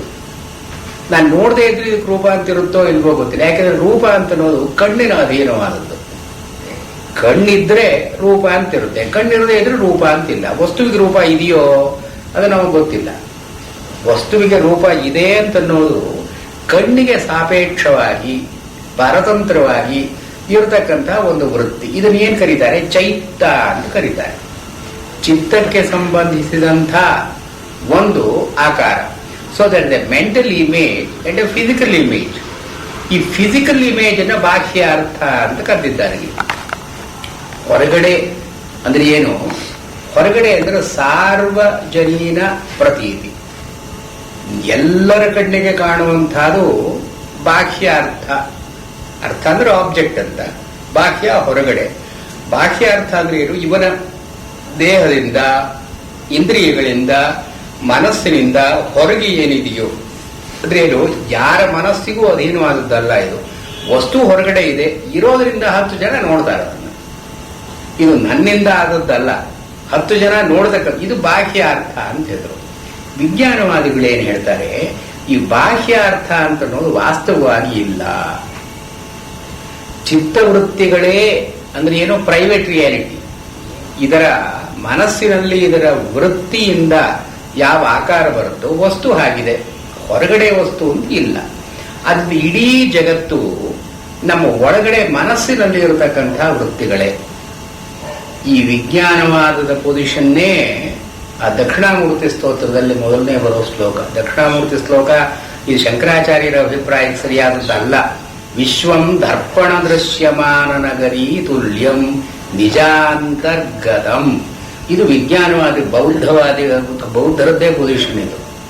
ವಿಶ್ವಂ ದೃಶ್ಯಮಾನ ನಗರೀ ತುಲ್ಯಂ, ದರ್ಪಣ ದೃಶ್ಯಮಾನ. ಕನ್ನಡಿಯಲ್ಲಿ ನಾವು ವಸ್ತುಗಳನ್ನು ನೋಡಿದರೆ ಅದು ಎಷ್ಟರ ಮಟ್ಟಿಗೆ ನಿಜವೋ ಹಾಗೆ ಇಡೀ ಜಗತ್ತು ಇದೆ. ಅಂದ್ರೆ ಏನು, ಕನ್ನಡಿಯಲ್ಲಿ ಯಾವ ವಸ್ತುವೂ ಇಲ್ಲ. ನಾವು ಕನ್ನಡಿಯಲ್ಲಿ ಪ್ರತಿಬಿಂಬವನ್ನು ನೋಡಿದರೆ ಕನ್ನಡಿಯಲ್ಲಿ ಪ್ರತಿಬಿಂಬ ಅಂತಿಲ್ಲ, ನಮ್ಮ ಕಣ್ಣಿನಲ್ಲಿ ಪ್ರತಿಫಲನೆ ಅದು ತಿರುಗಿ. ಸೊ ಕನ್ನಡಿಯಲ್ಲಿ ಕಾಣೋದು ಎಲ್ಲವೂ ಕೂಡ ನಮ್ಮ ಮನಸ್ಸಿನ ಒಳಗಿರೋದೆ. ಕನ್ನಡಿಯಲ್ಲಿ ವಾಸ್ತವವಾಗಿ ಏನೂ ಇಲ್ಲ. ಹೀಗೆ ವಿಜ್ಞಾನವಾದಿಗಳ ಪೊಸಿಷನ್ ಇದು. ಬಾಹ್ಯಾರ್ಥ ಅಂತ ಏನಿದ್ರು ಕೂಡ ಇದು ನಮ್ಮ ಒಳಗಿರತಕ್ಕಂತಹ ಚಿತ್ತವೃತ್ತಿಯೇ ವಿನಃ ಹೊರಗಡೆ ಬಾಹ್ಯಾರ್ಥ ಅಂತ ಇಲ್ಲ. ಬಟ್ ಇದು ಶಂಕರಾಚಾರ್ಯರ ಪೊಸಿಷನ್ ಅಲ್ಲ. ಇದನ್ನು ಬ್ರಹ್ಮಸೂತ್ರ ಭಾಷೆಯಲ್ಲಿ ಎಲ್ಲಿಯೂ ಹೀಗೆ ಹೇಳಿಲ್ಲ ಅವರು. ಇದು ಬಾಹ್ಯಾರ್ಥ ಇದೆ, ಜಗತ್ತು ಇದೆ. ಜಗತ್ತು ಇಲ್ಲದೆ ಇದ್ರೆ ಜನ್ಮ ಆದ್ಯಸ್ಯತಃ ಎರಡನೇ ಸೂತ್ರ ಬರೋದೇ ಸಾಧ್ಯ ಇಲ್ಲ. ಅಲ್ಲಿ ಬಂದರೂ ಕೂಡ ಜಗತ್ತನ್ನ ಅಜಿವಿಚಿತ್ರವಾದದ್ದು, ಊಹೆ ಮಾಡ್ಕೊಳ್ಳೋದಕ್ಕೂ ಸಾಧ್ಯ ಇರದೇ ಇರುವಂತಹದ್ದು, ಕಾರ್ಯಕಾರಣ ಸಂಬಂಧ ಇರೋದು ಅಂತ ಆಚಾರ್ಯರು ಬಾಹ್ಯಾರ್ಥ ಇದೆ ಅಂತಲೇ ಒಪ್ಪಿಕೊಂಡಿದ್ದಾರೆ. ಬಾಹ್ಯಾರ್ಥ ಇಲ್ಲ ಅಂತ ಅನ್ನೋದಕ್ಕೆ ಆಚಾರ್ಯರ ಗಮಕ ಇಲ್ಲ. ಈ ಯಾರ್ಯಾರೋ ಯಾವ್ಯಾವುದೋ ಕಾಲದಲ್ಲಿ ಇಂಥ ದಕ್ಷಿಣಾಮೂರ್ತಿ ಸ್ತೋತ್ರ ಇಂಥದನ್ನೆಲ್ಲ ಬರೆದು ಶಂಕರಾಚಾರ್ಯರಿಗೆ ಹೆಸರಿಗೆ ಅದನ್ನ ಹಾಕಿರೋದ್ರಿಂದ ಇವಾಗ ಶಂಕರಾಚಾರ್ಯರೇ ಮಿಥ್ಯಾತ್ವವಾದವನ್ನು ಹೇಳಿದ್ರು ಅಂತ ಒಂದು ಭ್ರಮೆ ಜನಗಳಿಗೆ ಬಂದ್ಬಿಟ್ಟಿದೆ. ವಾಸ್ತವವಾಗಿ ಈ ವಿಜ್ಞಾನವಾದದ ಪೊಸಿಷನ್ ಶಂಕರಾಚಾರ್ಯರು ತಗೊಂಡಿಲ್ಲ. ಇಲ್ಲೆಲ್ಲ ಹೇಳ್ತಿರೋದೇನು, ಚಿತ್ತಂ ನ ಸ್ಪೃಶತಿ ಬಾಹ್ಯಾರ್ಥಂ. ನಾವು ಒಂದು ವಿಷಯ ನೋಡಿದ್ರೆ ನಮ್ಮ ಚಿತ್ತ ಅಲ್ಲಿ ಯಾವುದೋ ಒಂದು ವಸ್ತು ಇತ್ತು, ಅದಕ್ಕೆ ತಾಕಿದ ಮೇಲೆ ತಿರುಗಿ ನಮಗಿದರ ಪ್ರತಿಬೋಧ ಆಯಿತು ಅಂತನ್ನೋ ಹಾಗಿಲ್ಲ. ಇದು ವಿಜ್ಞಾನವಾದಿಗಳ ಪೊಸಿಷನ್. ಚಿತ್ತಂ ನ ಸಂಸ್ಪೃಶತಿ ಅರ್ಥ ಏನು ಹೇಳ್ತಾರಲ್ಲಿ, ಅಸ್ತಿತ್ವಂ ಏತು ಪಶ್ಯಂತಿ. ಇದರದ್ದು ಮುಂದಿನ ಶ್ಲೋಕ ಮಾಧ್ಯಮಿಕ ಕಾರಿಕೆಯಲ್ಲಿ, ಇದರ ಮಾಧ್ಯಮಿಕ ಕಾರಿಕೆಯಲ್ಲಿ ಈ ಒಂದು ಶ್ಲೋಕ ಇದೆ. ಮುಂದಿನದು ಮಾಧ್ಯಮಿಕ ಕಾರಿಕೆಯಲ್ಲಿ ಇರೋದು ಅಸ್ತಿತ್ವಂ ಏತು ಪಶ್ಯಂತಿ ನಾಸ್ತಿತ್ವಂಚಾಲ್ಪ ಬುದ್ಧಯಃ ಭಾವಾನಾಂ ತೇನ ಪಶ್ಯಂತಿ ದ್ರಷ್ಟವ್ಯೋಪಶಮಂ ಶಿವಂ. ಅಂದ್ರೆ ಅಸ್ತಿತ್ವಂ ಯೇ ತು ಪಶ್ಯಂತಿ, ಯೇ ಅಲ್ಪಬುದ್ಧಯಃ, ಸರಿಯಾಗಿ ತಿಳುವಳಿಕೆ ಇಲ್ಲದೆ ಇರೋ ಜನ ಅಸ್ತಿತ್ವಂ ಪಶ್ಯಂತಿ, ಒಂದು ವಸ್ತು ಇದೆ ಅಂತ ಅಂತಾರೆ. ಇನ್ನು ಕೆಲವರು ಅಷ್ಟೇ ಅಲ್ಪ ಬುದ್ಧಿಗಳು ಒಂದು ವಸ್ತು ಇಲ್ಲ ಅಂತ ಅಂತಾರೆ. ಅಸ್ತಿತ್ವಂ ಏತು ಪಶ್ಯಂತಿ ನಾಸ್ತಿತ್ವಂಚ ಅಲ್ಪ ಬುದ್ಧಯ. ಒಂದು ವಸ್ತು ಇದೆ ಅಂತ ಅನ್ನೋದು ಸರಿಯಲ್ಲ, ವಸ್ತು ಇಲ್ಲ ಅಂತ ಅನ್ನೋದು ಸರಿಯಲ್ಲ. ಭಾವಾನಾಂತೆ ನ ಪಶ್ಯಂತಿ. ಮತ್ತೆ ಇದರಲ್ಲಿ ಯಾವ್ದಿರೋದು ಅಂದ್ರೆ ಇರದೇ ಇದ್ದ ವಸ್ತು ಇದ್ದ ಹಾಗೆ ಕಾಣಿಸೋದು ಭಾವ. ಭಾವಾನಾಂ ನ ಪಶ್ಯಂತಿ ದ್ರಷ್ಟವ್ಯೋಪಶಮಂ ಶಿವಂ. ದ್ರಷ್ಟವ್ಯ ಅಂತನ್ನೋ ಮಾತ್ರದಲ್ಲಿ ನೋಡಬೇಕಾದದ್ದು, ನೋಡೋದಕ್ಕೆ ಯೋಗ್ಯವಾದಂತಹದ್ದು, ನೋಡೋದಕ್ಕೆ ಅದು ಸಮರ್ಥವಾದಂತಹದ್ದು ಅಂತನ್ನುವಾಗ ಜ್ಞಾತೃ ಜ್ಞೇಯ, ಗ್ರಾಹಕ ಗ್ರಾಹ್ಯ, ಈ ಭೇದ ಇರತಕ್ಕಂತಹ ವಸ್ತುಗಳು ಜಗತ್ತಿನಲ್ಲಿ. ನಾನು ನೋಡಿದೆ ಅಂತಂದ್ರೆ ನೋಡ್ತಕ್ಕ ವಸ್ತು ಒಂದು, ನೋಡ್ತಕ್ಕ ಮನುಷ್ಯ ಒಬ್ಬ. ಇದು ಗ್ರಾಹ್ಯ ಗ್ರಾಹಕ. ಗ್ರಾಹ್ಯ ಅಂದ್ರೆ ವಸ್ತು, ಗ್ರಾಹಕ ಮನುಷ್ಯ. ಈ ಗ್ರಾಹ್ಯ ಗ್ರಾಹಕ ಭೇದ ಇರೋದ್ರಿಂದ ಇದು ಇದೆ ಇದಿಲ್ಲ ಅಂತ ಹೇಳ್ತೀವಿ. ಆದ್ರೆ ಇದು ಶಿವಂ, ಇದು ಪರಮಾರ್ಥವಾಗಿರತಕ್ಕದ್ದು. ದ್ರಷ್ಟವ್ಯ ಉಪಶಮಂ, ಈ ಗ್ರಾಹ್ಯ ಗ್ರಾಹಕ ಭೇದವನ್ನ ತೊಡೆದು ಹಾಕ್ತಕ್ಕಂಥದ್ದು, ಉಪಶಮ ಮಾಡತಕ್ಕಂಥದ್ದು. ಆದ್ದರಿಂದ ಸಂಕಲ್ಪನಾ ಜಾಲರಹಿತ ಜ್ಞಾನ ಜ್ಞೇಯ ನಿವೃತ್ತಿ ಸ್ವರೂಪಂ ದ್ರಷ್ಟವ್ಯೋಪಶಮ. ಅಂದ್ರೆ ವಿಜ್ಞಾನವಾದಿಗಳದ್ದು ಈ ವೆಸ್ಟರ್ನ್ ಫಿಲಾಸಫಿ ಒಳಗೆ ಆಬ್ಸ್ಕ್ಯೂರ್ಯಾಂಟಿಸಮ್ ಅಂತ ಹೇಳ್ತಾರೆ. ಅದು ಜಗತ್ತು ಇಲ್ಲ ಅಂತ ಹೇಳೋಲ್ಲ ಅವರು. ಜಗತ್ತು ಅದು ಹೇಗಿದೆಯೋ ನಮ್ಗೆ ಎಂದಿಗೂ ಅದು ಪತ್ತೆ ಆಗೋಲ್ಲ. ಇರೋ ಜಗತ್ತನ್ನು ಇದ್ದ ಹಾಗೆ ನೋಡಿಕೊಳ್ಳೋದು ನಮಗೆ ಸಾಧ್ಯ ಇಲ್ಲ. ನಮ್ಮ ಕಣ್ಣಿಗೆ ಹೇಗೆ ಕಾಣುತ್ತೋ, ನಮ್ಮ ಮನಸ್ಸಿಗೆ ಹೇಗೆ ಕಾಣುತ್ತೋ ಹಾಗೆ ಮಾತ್ರ ಜಗತ್ತನ್ನು ನಾವು ನೋಡಬಹುದೇ ವಿನಃ ಜಗತ್ತು ಅದು ಹೇಗಿದೆ ಅದನ್ನು ನೋಡೋದು ಸಾಧ್ಯವೇ ಇಲ್ಲ. For all time it is ಸಾರ್ವಜನಿಕ ಪ್ರತೀತಿ ಇರತಕ್ಕಂಥದ್ದಲ್ಲ, ವೈಯಕ್ತಿಕವಾಗಿ ಅಂತರ್ಗತವಾದದ್ದು. ನಿಜಾಂತರ್ಗತಂ ಅಂತ ಹೇಳ್ತಾರಲ್ಲ, ಅಲ್ಲಿ ನಿಜ ಅಂದ್ರೆ ತಾನು, ಅಂತಹ ಅಂದ್ರೆ ಒಳಗೆ, ಗತಃ ಹೋದದ್ದು. ಜಗತ್ತಾಗಿದೆ ನಿಜ ಅಂತರ್ಗತಂ, ತನ್ನ ಒಳಗಿರತಕ್ಕಂಥ ಜಗತ್ತು. ಅಂದ್ರೆ private world they accept, but public world they don't accept. ಅಲ್ಲಿ private world appears to be external. ಯಾವುದೋ ಒಂದು ಆನೆ ನೋಡಿದ್ರೆ ನಾವು ನಮ್ಮ ಮನಸ್ಸಿನೊಳಗಿರೋ ಆನೆ ಮಾತ್ರ ಅಲ್ಲ, ಅದು ಆನೆ ಹೊರಗಿದ್ದಾಗ, ಮನಸ್ಸಿನೊಳಗಿದ್ದಾಗ ಆನೆ ಕಾಣಿಸಲ್ಲ, ಹೊರಗಿದ್ದ ಹಾಗೆ ಕಾಣಿಸುತ್ತೆ. ಅದನ್ನ ನಿಜಾಂತರ್ಗತಂ, ಒಳಗಡೆ ಇರತಕ್ಕಂತಹದ್ದೇ ಆನೆ ಇಮೇಜು. ಆದ್ರೆ ಅದು ಒಳಗಿದ್ದ, ಎಲ್ಲೋ ಒಳಗಿದ್ದ ಕಾಣಿಸಲ್ವಲ್ಲ. ಕಣ್ಣಲ್ಲಿ ಒಂದು ಪದಾರ್ಥ ನೋಡಿದ್ರೆ ಕಣ್ಣೊಳಗಿದ್ದಾಗ ಕಾಣಿಸಲ್ಲ, ನಮ್ಗೆ ಹೊರಗಿದ್ದಾಗ ಕಾಣುತ್ತೆ. ಇದು ಬಾಹ್ಯಾರ್ಥ ಅಂತನ್ನೋದು ಭಾವ. ಭೂ ಅಂತನ್ನೋ ಧಾತುವಿನಿಂದ, ಭೂ ಅಂದ್ರೆ ಹುಟ್ಟೋದು, ಭಾವ ಯಾವುದು ಹುಟ್ಟೋ ಹಾಗಾಗುತ್ತೋ ಅದು. ಅದೇ ಒಳಗಿರೋ ಪದಾರ್ಥ ಹೊರಗಿದ್ದ ಹಾಗೆ ಕಾಣಿಸುತ್ತೆ, ಹೊರಗಡೆ ವಾಸ್ತವವಾಗಿ ಇಲ್ಲ. ಅದು ನಾವು ನೋಡೋ ಹಾಗಂತೂ ಇಲ್ಲ. ನಾವು ಹೇಗೆ ನೋಡ್ತಾ ಇದ್ದೀವೋ ಹಾಗೆ ಹೊರಗಡೆ ಇಲ್ಲ. ಆದ್ರೆ ನಾವು ನೋಡ್ತಾ ಇರೋ ಹಾಗೆ ಹೊರಗಡೆ ಕಾಣುತ್ತಲ್ಲ, ಇದನ್ನ ಭಾವ ಅಂತ ಕರೀತಾರೆ. ಇವರು ಅಸ್ತಿತ್ವಂಚ ನಾಸ್ತಿತ್ವಂಚ ಯೇ ಪಶ್ಯಂತಿ ತೇ ಅಲ್ಪಬುದ್ಧಯ. ಒಂದು ವಸ್ತು ಇದೆ, ಹೀಗೆ ಇದೆ ಅಂತಂತಾರೆ. ನಾವೆಲ್ಲ ಸಾಮಾನ್ಯವಾಗಿ ಈ ವಸ್ತುವನ್ನು ನೋಡಿದ ತಕ್ಷಣ ಈ ವಸ್ತು ಹೊರಗಡೆನೂ ಹೀಗೆ ಇದೆ ಅಂತ ನಾವಂತೀವಿ. ಇದು ಅಸ್ತಿತ್ವಂ. ಅದು ಇನ್ನು ಕೆಲವರು ವಸ್ತು ಇಲ್ಲವೇ ಇಲ್ಲ, ನಮ್ಮ ಮನಸ್ಸಿನಲ್ಲೇ ಇರೋದು ಎಲ್ಲ ಅಂತ ನಾಸ್ತಿತ್ವಂ. ಇವರಿಬ್ಬರೂ ಅಲ್ಪ ಬುದ್ಧಿಗಳೇ. ವಾಸ್ತವವಾಗಿ ಇರೋದೇನು? ಭಾವನ ಒಳಗಡೆ ಇರೋದು ಹೊರಗಡೆ ಇರೋ ಹಾಗೆ ಕಾಣಿಸುತ್ತೆ, ಇದು ಭಾವ. ಭಾವ ಅಂತ ಅನ್ನೋದು ರಿಯಾಲಿಟಿ. ಈ ಭಾವವನ್ನು ಅವರು ವಿಜ್ಞಾನ ಅಂತ ಕರೀತಾರೆ. ವಿಜ್ಞಾನ ಅಂದ್ರೆ knowing. So the whole world consist of our knowings. There are no objects, there are no subjects. ಜಗತ್ತಲ್ಲಿ ಇರೋದೆಲ್ಲ ವಿಜ್ಞಾನ. ವಿಜ್ಞಾನ ಅಂತಂದ್ರೆ ಯಾವುದನ್ನು ನಾವು ತಿಳ್ಕೊಳ್ಳೋ ಹಾಗೆ ಆಗುತ್ತೆ, ಮೆಂಟಲ್ ಪ್ರಾಸೆಸಸ್. ಸೊ ಇಡೀ ಜಗತ್ತು ವಿಜ್ಞಾನಮಯವಾದದ್ದು. ಪ್ರಜ್ಞಪ್ತಿ ಮಾತ್ರತ, ಇದನ್ನು ತಿಳ್ಕೊಳ್ಳೋದಷ್ಟೇ ದಿಟ. ಅಂದ್ರೆ ಭಾವಗಳು ಮಾತ್ರ ದಿಟ, ಇರೋದು ಇಲ್ಲದೆ ಇರೋದು ದಿಟ ಅಲ್ಲ. ಅಂದ್ರೆ ಏನು? ಇರಬಹುದು ಅದು, ಅದನ್ನು ನಾವು ನೋಡೋದು ಸಾಧ್ಯ ಇಲ್ಲ. ನಾವು ಹೇಗೆ ನೋಡ್ತೀವೋ ಹಾಗೆ ಜಗತ್ತಿದೆ. ಇದು ವಿಜ್ಞಾನವಾದಿಗಳ ಪೊಸಿಷನ್. ವೇದಾಂತಗಳ ಪೊಸಿಷನ್ ಹೀಗಲ್ಲ. ವೇದಾಂತದಲ್ಲಿ ಎಲ್ಲಿಯೂ ಕೂಡ ಜಗತ್ತು ನಾವು ವಾಸ್ತವವಾಗಿ ತಿಳ್ಕೊಳ್ಳೋದಕ್ಕೆ ಸಾಧ್ಯ ಇಲ್ಲ ಅಂತ ಹೇಳೋಲ್ಲ, ಮತ್ತು ಜಗತ್ತಿನ ಒಂದು ಆಲಂಬನೆ ಇಲ್ಲದೆ ವಿಜ್ಞಾನ ಅಂತ ಬರುತ್ತೆ ಅಂತ ಒಪ್ಕೊಳ್ಳೋಲ್ಲ. ಇಲ್ಲಿ ಚಿನ್ಮಾತ್ರ ಅಂತ ಅನ್ನೋದು ಬ್ರಹ್ಮನಿಗೆ ಮಾತ್ರ ಹೇಳ್ತಾರೆ. ಚಿನ್ಮಾತ್ರ, ಚಿತ್ ಮಾತ್ರ. ಇವರು ವಿಜ್ಞಾನವಾದಿಗಳು ಯಾವುದನ್ನು ಚಿತ್ತ ಚೈತ್ತ ಸಮನ್ವಿತ ಅಂತ ಹೇಳ್ತಾರೋ ಅದು ಚಿನ್ಮಾತ್ರ ಅಂತ ಹೇಳ್ತಾರೆ.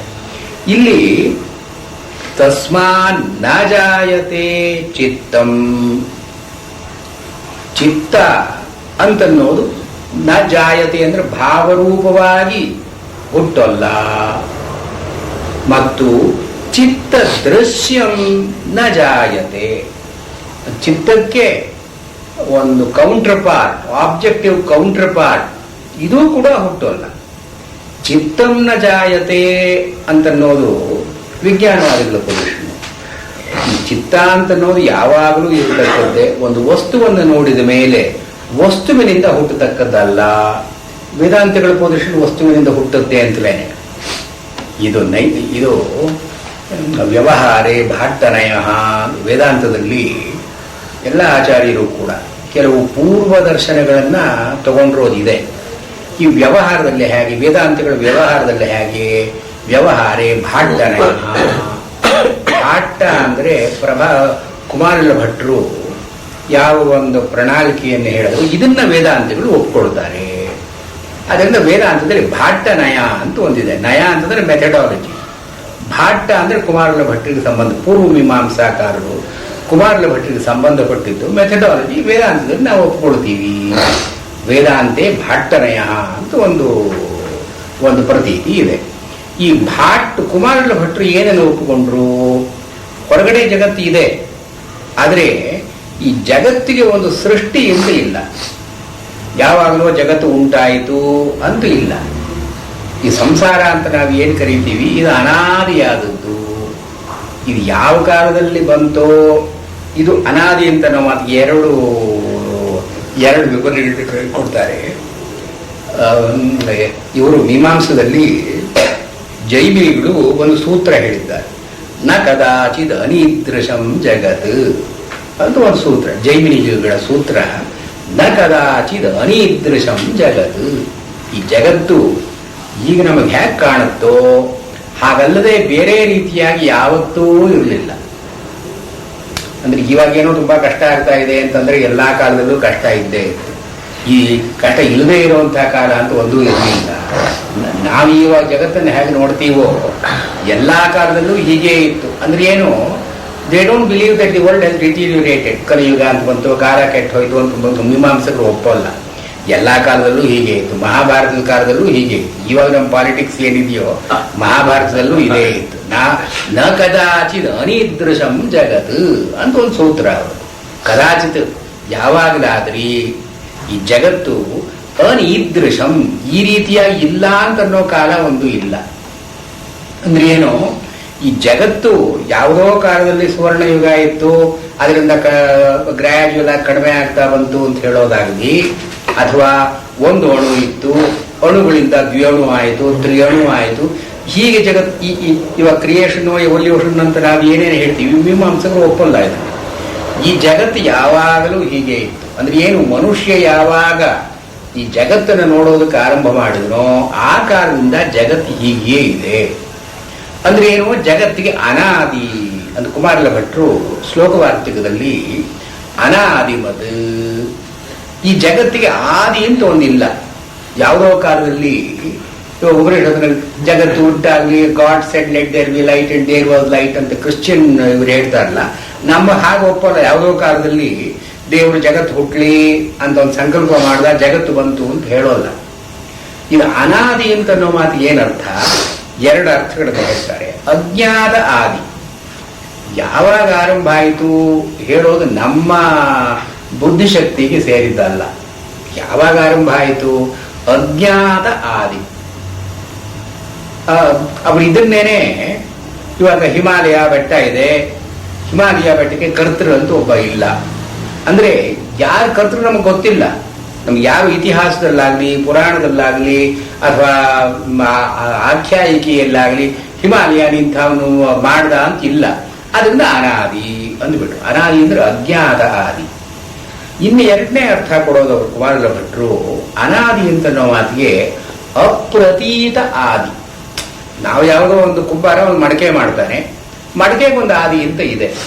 ಯಾಕೆಂದ್ರೆ ಅವನಿಗೆ ಮಡಕೆ ಇಲ್ಲದೆ ಇರೋ ಕಾಲ ಒಂದಿತ್ತು, ಅವನು ನೋಡಿದ್ದ, ಮಡಕೆಯನ್ನು ಹೊರಗೆ ತಂದ, ಇದಕ್ಕೊಂದು ಆದಿ ಅಂತ ಇದೆ. ಸಾದಿ ಅಂತ ಕರೀತಾರೆ. ಸ ಆದಿ, ಆದಿ ಇರತಕ್ಕಂಥ ಘಟ ಆದಿಷು. ಮಡಕೆಗೆ ಒಂದು ಬಿಗಿನಿಂಗ್ ಅಂತ ಒಂದಿದೆ. ಹೀಗೆ ಜಗತ್ತು ಇಲ್ಲದೇ ಇರೋ ಕಾಲ ಯಾರಾದರೂ ನೋಡಿದ್ದು, ಜಗತ್ತನ್ನು ಸೃಷ್ಟಿ ಮಾಡಿದ ಮೇಲೆ ಯಾರಾದರೂ ನೋಡಿದ್ರು, ಇದು ಅಪ್ರತೀತ ಆದಿ. ಇದು ಜಗತ್ತು ಇಲ್ಲದೇ ಇರೋ ಕಾಲ ಅಂತ ಒಂದು ಊಹೆ ಮಾಡಿಕೊಂಡು ನಾವು ಆಮೇಲೆ ಜಗತ್ತು ಬಂತು, ಇದು ಮನುಷ್ಯನಿಗೆ ಸಾಧ್ಯವೋ? ನಾವು ಎಲ್ಲಿಯವರೆಗೆ ನಾವು ಹಿಂದೆ ಹೋದರೂ ಕೂಡ ಜಗತ್ತಿನ ಜೊತೆ ವ್ಯವಹಾರ ಮಾಡೋ ಜನ ಇದ್ದೇ ಇದ್ದಾರೆ. ಆದ್ರಿಂದ ಈ ನಹಿ ಕದಾಚಿತ್ ಅನಿದೃಶಂ ಜಗತ್ ಅಂತನೋ ಜೈಮಿನಿಯ ನ್ಯಾಯಕ್ಕೆ ಕುಮಾರಲ ಭಟ್ರು ಅನಾದಿಯಾದ ಸಂಸಾರ ಅನಾದಿಯಾದದ್ದು. ಅದಕ್ಕೆ ಇದು ಈ ಭಾಟ್ಟನಯ್ಯ ಹೇಗೆ ಒಪ್ಕೊಂಡಿದ್ದಾರೆ ಅಂತಂದ್ರೆ, ಈ ಪಂಚಪಾದಿಕೆಯಲ್ಲಿ ಈ ಮಾಯಾ ಅಂತ ಅನ್ನೋದನ್ನು ಹೇಳ್ತಾರೆ. ಮಾಯಾ ಅಂದ್ರೆ ಏನು, ಹೇಗಿರುತ್ತೆ ಈ ಮಾಯಾ ಅಥವಾ ಅವಿದ್ಯೆ, ಇಗ್ನೋರೆನ್ಸ್, ಇದು ಯಾವಾಗ ಶುರುವಾಯಿತು? ಇವಾಗೇನೋ ನಮಗೆ ಬ್ರಹ್ಮ ಗೊತ್ತಿಲ್ಲ, ಈಗ ಜಗತ್ತನ್ನೇ ಬ್ರಹ್ಮ ಅಂತ ಅಂದುಕೊಳ್ತೀವಿ. ಇದು ಯಾವಾಗ ಶುರುವಾಯಿತು, ಯಾರಿಂದ ಶುರುವಾಯಿತು, ಇದು ಯಾರು ಹೇಳೋದಕ್ಕೆ ಬರುತ್ತೋ? ಮೊದಲನೇ ಮನುಷ್ಯನ ಕಾಲದಿಂದ ಅವಿದ್ಯೆ ಇದ್ದೇ ಇದೆ. ಈ ಅವಿದ್ಯೆ ಅಂತ ಅನ್ನೋದು ಹೊಸದಾಗಿ ಬಂದದ್ದಲ್ಲ, ಯಾವುದೋ ಕಾಲದಲ್ಲಿ ಯಾರಿಂದಲೂ ಉಂಟಾದದ್ದಲ್ಲ, ಅಥವಾ ಯಾರೋ ಒಬ್ಬರು ಆಚಾರ್ಯರು ಬಂದು ಅವಿದ್ಯೆ ಅಂತ ಎಲ್ಲ ಕಡೆ ಹರಡಲಿಲ್ಲ. ಅವಿದ್ಯೆ ಅಂತ ಅನ್ನೋದು ಇದ್ದೇ ಇದ್ದದ್ದು. ಈ ಅವಿದ್ಯೆಯನ್ನ ಪಂಚಪಾದಿಕಾಕಾರರು ಆಚಾರ್ಯರ ಪ್ರಕಾರ ಏನು ಹೇಳ್ತಾರೆ? ಅನಾದಿರಂತವತಿ, ಅನಾದಿ ಅಂತವತಿ. ಇದಕ್ಕೆ ಆದಿ ಅಂತಿಲ್ಲ, ಯಾವ ಕಾಲದಲ್ಲಿ ಶುರುವಾಯಿತು ಅಂತ ಯಾರು ಹೇಳೋ ಹಾಗಿಲ್ಲ. ಆದ್ರೆ ಅದಕ್ಕೆ ಅಂತ ಇದೆ, ಮುಗಿಸ್ಬಹುದು ಅದನ್ನು. ಅವಿದ್ಯೆ ಹೋಗಿ ಜ್ಞಾನ ಅಂತ ಬರ್ಬಹುದು, ಅವನು ಜ್ಞಾನಿ ಆಗಬಹುದು, ಅವನು ಜೀವನ್ಮುಕ್ತನಾಗಬಹುದು. ಬಂಧ ಯಾವಾಗಿನಿಂದ ಶುರುವಾಯಿತು ಇವನಿಗೆ? ಇದು ಯಾರಿಗೂ ಹೇಳೋದಕ್ಕೆ ಮುಂದಿನ ಇದರಲ್ಲಿ ಬರುತ್ತೆ, 30ನೇದರಲ್ಲಿ ಬರುತ್ತೆ. ಅನಾದಿರಂತವತ್ವಂಚ ಸಂಸಾರತ್ವಂ ನ ಸೇತ್ಸ್ಯತಿ ಅನಂತದಾಚಾದಿಮತೋ ಮೋಕ್ಷಸ್ಯ ನ ಭವಿಷ್ಯತಿ. ಈ ಪ್ರಾಬ್ಲಮ್ಮು, ಈ ಬಂಧ ಮೋಕ್ಷದ ಪ್ರಾಬ್ಲಮ್ ಮುಂದೆ ಬರುತ್ತೆ. ಇಲ್ಲಿ ಭಾಟ್ಟನಯ್ಯ ಅಂದ್ರೆ ಏನು?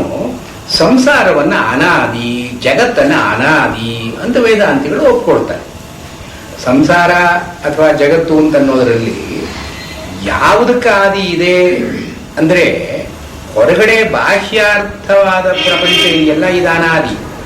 ಯಾವ ಕಾಲದಿಂದ ಈ ವಸ್ತುವನ್ನು ನಾನು ಈಗ ನೋಡ್ತಾ ಇದ್ದೀನಿ, ಯಾವಾಗಲಿಂದ ಇದೆ ಇದು ನನಗೆ ಗೊತ್ತಿಲ್ಲ. ಎಷ್ಟೋ ಕಾಲದಿಂದ ಇಲ್ಲಿ ಇರಬಹುದು. ಯಾವುದೋ ಒಂದು ಹೊರಗಡೆ ಒಂದು ವಸ್ತುವನ್ನು ನೋಡ್ತೀನಿ ನಾನು, ಅದು ಯಾವ ಕಾಲದಿಂದ ಇದೆ? ಬಹಳ ಕಾಲದಿಂದ ಇದೆ, ಎಷ್ಟೋ ಕಾಲದಿಂದ ಇದೆ. ನಾನು ನೋಡ್ತಾ ಇರೋದು ಯಾವಾಗ? ಅದಕ್ಕೆ ಆದಿ ಅಂತಿದೆ. ನಾನು ಈ ಹೊತ್ತಿದ್ದನ್ನು ನೋಡಿದೆ, ಇವತ್ತು ನೋಡಿದೆ, ನಾಳೆ ನೋಡ್ಬೋದು, ನಾಡದ್ದು ನೋಡ್ಬೋದು, 2 ತಿಂಗಳು ಬಿಟ್ಕೊಂಡು ನೋಡಿದ್ರೆ ನೀವು ಯಾವಾಗ ನೋಡ್ದಿ ಅಂದ್ರೆ ಹೋದ ತಿಂಗಳು ನೋಡಿದೆ ಅಂತ ಹೇಳ್ಬೋದು. ಇದಕ್ಕೆ ಆದಿ ಅಂತ ಒಂದಿದೆ. ಈ ಜಗತ್ತಿಗೂ ಕೂಡ ಅನಾದಿ ಅಂತನೋ ಕೋಟಿ ಒಂದುಂಟು. ಕೋಟಿ ಅಂದ್ರೆ ಆಸ್ಪೆಕ್ಟ್. ಆದಿ ಸಾದಿ ಅಂತನೋ ಕೋಟಿ ಒಂದುಂಟು. ಅನಾದಿ ಕೋಟಿ, ಸಾದಿ ಕೋಟಿ ಅಂತ 2 ಇದೆ. ಈ ಅನಾದಿ ಕೋಟಿ ಆದದ್ದು ಸಾದಿ ಕೋಟಿ ಅಂತ ಆಗುತ್ತೆ. ಯಾವಾಗಲಿಂದಲೋ ಇರೋ ವಸ್ತು ಇವತ್ತು ನನ್ನ ಕಣ್ಣಿಗೆ ಬೀಳ್ತಾ ಇದೆ, ನಾನು ನೋಡ್ತಾ ಇದ್ದೀನಿ, ಇದು ಸಾದಿ. ಅದ್ರ ವಸ್ತು ನಾನು ನೋಡಿದಾಗ ಹುಟ್ಟಿತು ಅಂತ ಹೇಳೋ ಹಾಗಿಲ್ಲ. ಇದ್ದದ್ದನ್ನು ನಾನು ನೋಡಿದೆ, ಯಾವುದೋ ಕಾರಣದಿಂದ ಇದ್ದನ್ನು ನೋಡಿದೆ, ನೋಡಿದ್ದನ್ನ ನಾನು ಈ ರೀತಿಯಾಗಿ ನೋಡ್ತಾ ಇದ್ದೀನಿ. ಈ ಸಾದಿ ಅಂತ ಅನ್ನೋದರಲ್ಲಿ ಈ ಪೂರ್ವಗ್ರಹಿಕೆ ಒಂದಿದೆ. ನಾನು ನೋಡ್ತಾ ಇದ್ದೀನಿ ಅಂತನ್ನೋದಾಗ್ಲಿ, ಇದು ನನ್ನಿಂದ ನೋಡಲ್ಪಡತಕ್ಕಂಥ ವಿವರ ಅಂತ ಒಂದಾಗ್ಲಿ, ಇದು ಪ್ರತೀತಿಯಾಗಿ ಯುಷ್ಮದಸ್ಮತ್ ಪ್ರತ್ಯಯ ಗೋಚರಯೋ. ಆಚಾರ್ಯರು ಅಧ್ಯಾಸ ಮಾಡಿದ ಮೊದಲಲ್ಲಿ ಯುಷ್ಮದಸ್ಮತ್ ಪ್ರತ್ಯಯ ಗೋಚರಯೋ ವಿಷಯ ವಿಷಯಿಣೋ ತಮಃ ಪ್ರಕಾಶವದ್ ವಿರುದ್ಧ ಸ್ವಭಾವಯೋ ಅಂತ ಹೇಳ್ತಾರೆ. ಇಲ್ಲಿ ವಿಷಯ ವಿಷಯಿ ಅಂತ ನಾವು ಮಾತು ಉಪಯೋಗಿಸಿದ್ದಾರೆ. ಅರ್ಥ ಅಥವಾ ಜ್ಞಾತೃ ಅಂತ ಉಪಯೋಗಿಸ್ತಿಲ್ಲ, ಜ್ಞೇಯ ಜ್ಞಾತೃ ಅಂತ ಉಪಯೋಗಿಸ್ತಿಲ್ಲ. ಆಚಾರ್ಯರು ವಿಷಯ ವಿಷಯಿ ಅಂತ ಮಾತು ಉಪಯೋಗಿಸಿದ್ದಾರೆ. ಯುಷ್ಮತ್ ಪ್ರತ್ಯಯ, ಅಸ್ಮತ್ ಪ್ರತ್ಯಯ, ಅದು ವಿಷಯ, ಇದು ವಿಷಯ. ಇದು ಅಂತನ್ನೋದು ವಿಷಯ. ನಾನು ನೋಡ್ತಾ ಇರೋನು ಅಸ್ಮತ್ ಅಂತನ್ನೋದು ವಿಷಯಿ. ಈ ವಿಷಯಿ ವಿಷಯ ಅಂತನ್ನೋ ಮಾತನ್ನು ಯಾಕೆ ಹೇಳ್ತಾ ಇದ್ದಾರೆ ಇಲ್ಲಿ? ಶೀಂಗ್ ಅದು ಧಾತು. ಶೀಂಗ್ ಅಂತನ್ನೋ ಧಾತುವಿಗೆ ಕೂಡಿಕೊಳ್ಳೋದು ಅಂತ ಅರ್ಥ. ಈ ವಿಷಯಕ್ಕಾಗಲಿ ವಿಷಯಿಗಾಗಲಿ ಈ ಕೂಡಿಕೊಳ್ಳುವಂತಹ ಸ್ವಭಾವ ಇದೆ. ಹೊರಗಡೆ ಇರತಕ್ಕದ್ದು ವಿಷಯ ಅಲ್ಲ. ನಾನು ಅದನ್ನು ಯಾವಾಗ ನೋಡೋದಕ್ಕೆ ಶುರು ಮಾಡ್ತೀನೋ ವಿಷಯ ಆಯಿತು, ಅದು ನನಗೆ ವಿಷಯವಾಯಿತು. ವಿಷಯ ಇದು ರಿಲೇಟಿವ್ ಟರ್ಮ್. ವಿಷಯಿ ಇಲ್ಲದೆ ವಿಷಯ ಆಗೋದು ಸಾಧ್ಯ ಇಲ್ಲ. ವಿಷಯ ಇಲ್ಲದೆ ವಿಷಯ ಆಗೋದು ಸಾಧ್ಯ ಇಲ್ಲ. ನಾವು ನಿದ್ರೆ ಮಾಡ್ತಾ ಇದ್ದಾಗ ವಿಷಯ ಅಲ್ಲ, ಎಚ್ಚರವಾಗಿದ್ದಾಗ ವಿಷಯಿ. ಯಾಕೆಂದ್ರೆ ವಿಷಯಗಳು ನಮ್ಮ ಇಂದ್ರಿಯಗಳಿಗೆ ಕಾಣ್ತಾ ಇದೆ. ಕಣ್ಣಿಗೆ ಒಂದು ಕಾಣ್ತಾ ಇದೆ, ಕಿವಿಗೆ ಇನ್ನೊಂದು ಕಾಣ್ತಾ ಇದೆ, ಮೂಗಿಗೆ ಇನ್ನೊಂದು ಇವೆಲ್ಲ ವಿಷಯಗಳು. ವಿಷಯ ವಿಷಯಿ ಅಂತ ನಾವು ಪದಪ್ರಯೋಗ ಯಾಕೆ ಮಾಡಿದ್ದಾರೆ ಅವರು? ಈ ಯುಷ್ಮತ್ ಅಸ್ಮತ್ ಅಂತನ್ನೋದು ಹೇಗೆ ದ್ವಿಧ ವಿಭಜ್ಯತೆ, 2 ಬೇರೆ ಬೇರೆ ಆಗುತ್ತೋ ಹಾಗೆಯೇನೆ we introduce the dichotomy in the world. That something is seen, somebody is the seer. ವಿಷಯ ವಿಷಯಿಣೋ, ಅದು ಶೀಂಗ್ ಅಂತ ಅನ್ನೋ ಧಾತುವಿನ ಮೇಲೆ ಸಂಬಂಧವನ್ನು ಉಂಟು ಮಾಡತಕ್ಕದ್ದು. ಅಂದ್ರೆ ಏನು, ಇಲ್ಲಿ ಇವರು ಭಾವ ಅಂತ ಏನು ಕರೀತಾರೋ ಅದೇ ಅಲ್ಲಿ ಮುಖ್ಯವಾದ ಅರ್ಥ. The mode of existence. It is not existence as such, but it is the mode of existence. ಈ ಸಾದಿಯಾಗಿರತಕ್ಕಂಥ ಅಂದ್ರೇನು, ವ್ಯವಹಾರ್ಯವಾದ ಪ್ರಪಂಚ. ವ್ಯವಹಾರ್ಯ ಅಂತ ಅನ್ನೋ ಮಾತಿಗೆ ಏನರ್ಥ, ನಮ್ಮ ಕಣ್ಣಿಗೆ ಕಾಣಿಸೋದು, ನಾವು ನಮ್ಮ ಇಂದ್ರಿಯಗಳಿಂದ ಗ್ರಹಣ ಮಾಡೋದಕ್ಕೆ ಆಗೋದು, ನಮ್ಮ ಬಯಕೆಗಳಿಗೆ ಅದು ಕೂಡಿ ಬರ್, ಇವೆಲ್ಲ ವ್ಯವಹಾರ. ಈ ವ್ಯವಹಾರಿಕ ಪ್ರಪಂಚ ಅಂತ ಅನ್ನೋದು ಇದೆಯಲ್ಲ, ಇದು this is apart from the realistic world. ಅಂದರೆ ಪಾರಮಾರ್ಥಿಕವಾದ, ಅಂದ್ರೆ ಏನು, ತನ್ನ ಪಾಡಿಗೆ ತಾನಿರತಕ್ಕಂತಹ ಜಗತ್ತು ಬೇರೆ, ನಮ್ಮ ಕಣ್ಣಿಗೆ ಕಾಣೋ ಜಗತ್ತು ಬೇರೆ. ಎಲ್ಲೋ ಒಂದು ವಸ್ತು, ಒಂದು ನಾಣ್ಯ ಬೀದಿಯಲ್ಲಿ ಬಿದ್ದಿರುತ್ತೆ, ಅದು ತನ್ನ ಪಾಡಿಗೆ ತಾನು ಬಿದ್ದಿರುತ್ತೆ. ಪಕ್ಕದಲ್ಲಿ ಕಲ್ಲಿದೆ, ಇದೊಂದು ನಾಣ್ಯ ಇದೆ, ಕಲ್ಲಿಗೂ ನಾಣ್ಯಕ್ಕೂ ಆ ಪರಮಾರ್ಥದಲ್ಲಿ ಏನು ವ್ಯತ್ಯಾಸ ಇಲ್ಲ. ಆದ್ರೆ ಬೀದಿಯಲ್ಲಿ ಹೋಗೋ ನೋಡಿದ್ರೆ ಅವ್ನು ಕಲ್ಲು ಎತ್ಕೊಳ್ಳೋದ, ನಾಣ್ಯ ಎತ್ಕೊಳ್ತಾನೆ. ಈ ನಾಣ್ಯ ಎಲ್ಲಿದೆ? ಅವನ ಮನಸ್ಸಿನಲ್ಲಿದೆ. ಹೊರಗಡೆ ಇರೋ ವಸ್ತು ಬೇರೆ, ಇವನ ಮನಸ್ಸಿನಲ್ಲಿರೋ ವಸ್ತು ಬೇರೆ. ಇವನ್ ಮನಸ್ಸಿನಲ್ಲಿರೋದು ವ್ಯವಹಾರ್ಯವಾದ ಪ್ರಪಂಚ. ಅದು ಕೆಳಗಡೆ ಕಲ್ಲಿನ ಜೊತೆಗೆ ಬಿದ್ದಿರೋದು ಪರಮಾರ್ಥದ ಪ್ರಪಂಚ. ಸೊ ಹೀಗೆ ವೇದಾಂತದಲ್ಲಿ ಪರಮಾರ್ಥ ವ್ಯವಹಾರ ಅಂತ ಎರಡು ಬದಲಾಯಿಸ್ತಾರೆ. ಪರಮಾರ್ಥ ಅನಾದಿಯಾದದ್ದು, ಅದಕ್ಕೆ ಆದಿ ಅಂತಿಲ್ಲ. ಆದಿ ಅಂತಿಲ್ಲ ಅಂತ ಅನ್ನೋ ಕಾರಣದಿಂದಲೇ ಅದನ್ನು ಬ್ರಹ್ಮ ಅಂತ ಕರೆಯೋದು. ಸರ್ವಂ ಖಲ್ವಿದಂ ಬ್ರಹ್ಮ, ಇದೆಲ್ಲವೂ ಬ್ರಹ್ಮವೇ. ಅಂದ್ರೆ ಎಲ್ಲವೂ ಬ್ರಹ್ಮ ಅಂದ್ರೆ ನಾವು ಉಟ್ಕೊಂಡಿರೋ ಬಟ್ಟೆ ಬ್ರಹ್ಮ, ನಾವು ಊಟ ಮಾಡೋದು ಬ್ರಹ್ಮ ಅಂತ ಅಲ್ಲ. ಇದ್ರ ಹಿಂದೆ ಏನಿದೆಯೋ ಅದು ಬ್ರಹ್ಮ. ಯಾವುದು ನಮಗೆ ಕಣ್ಣಿಗೆ ಕಾಣದೇ ಇದೆಯೇ, ಯಾಕೆ ಬ್ರಹ್ಮನ ಡೆಫಿನೇಷನ್ ಏನು? ಅಗ್ರಾಹ್ಯಂ, ಅನಿರ್ದೇಶ್ಯಂ, ಅವನಿಗೆ ರೂಪ ಇಲ್ಲದೆ ಇರೋದು, ಅಥವಾ ಇದೆಲ್ಲ ಬ್ರಹ್ಮ.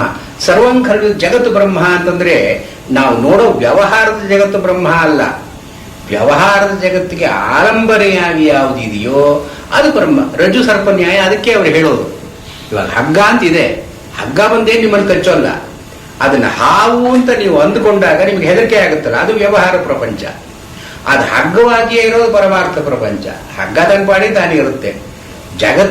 ಜಗತ್ತಿನಲ್ಲಿ ದ್ರವ್ಯ ನನ್ನನ್ನು ಸಂಪಾದನೆ ಮಾಡುವಂತ ಏನು ಹೇಳ್ತಾ ಇಲ್ಲ, ಅದು ನಾವು ಸಂಪಾದನೆ ಮಾಡಿಕೊಳ್ಬೇಕು. ಆದ್ರಿಂದ ಈ ವ್ಯವಹಾರದ ಪ್ರಪಂಚ ಸಾದಿ ಯಾವಾಗಲೂ ಒಂದು ಸರ್ತಿ ಹುಟ್ಟತ್ತೆ. ಯಾವಾಗ ಹುಟ್ಟತ್ತೆ? ನಾವು ಬಯಕೆ ಇದ್ರೂ ಹುಟ್ಟತ್ತೆ. ಅದನ್ನ ಆಚಾರ್ಯರು ಬ್ರಹ್ಮಸೂತ್ರ ಭಾಷೆಗಳಲ್ಲಿ ಏನ್ ಕರೆದಿದ್ದಾರೆ? ಕಾಮಕರ್ಮ ಜಗತ್ತು ಅಂತ ಕರೆದಿದ್ದಾರೆ. ಕಾಮದಿಂದ ಒಂದು ಕರ್ಮ, ಕಾಮದ ಮನಸ್ಸಲ್ಲಿ ಇದು ಬೇಕು ಅಂದ್ರೆ ಪಡ್ಕೊಳ್ಳೋದಕ್ಕೆ ಒಂದು ಕರ್ಮ ಮಾಡಬೇಕು, ಕಾಮಕರ್ಮ.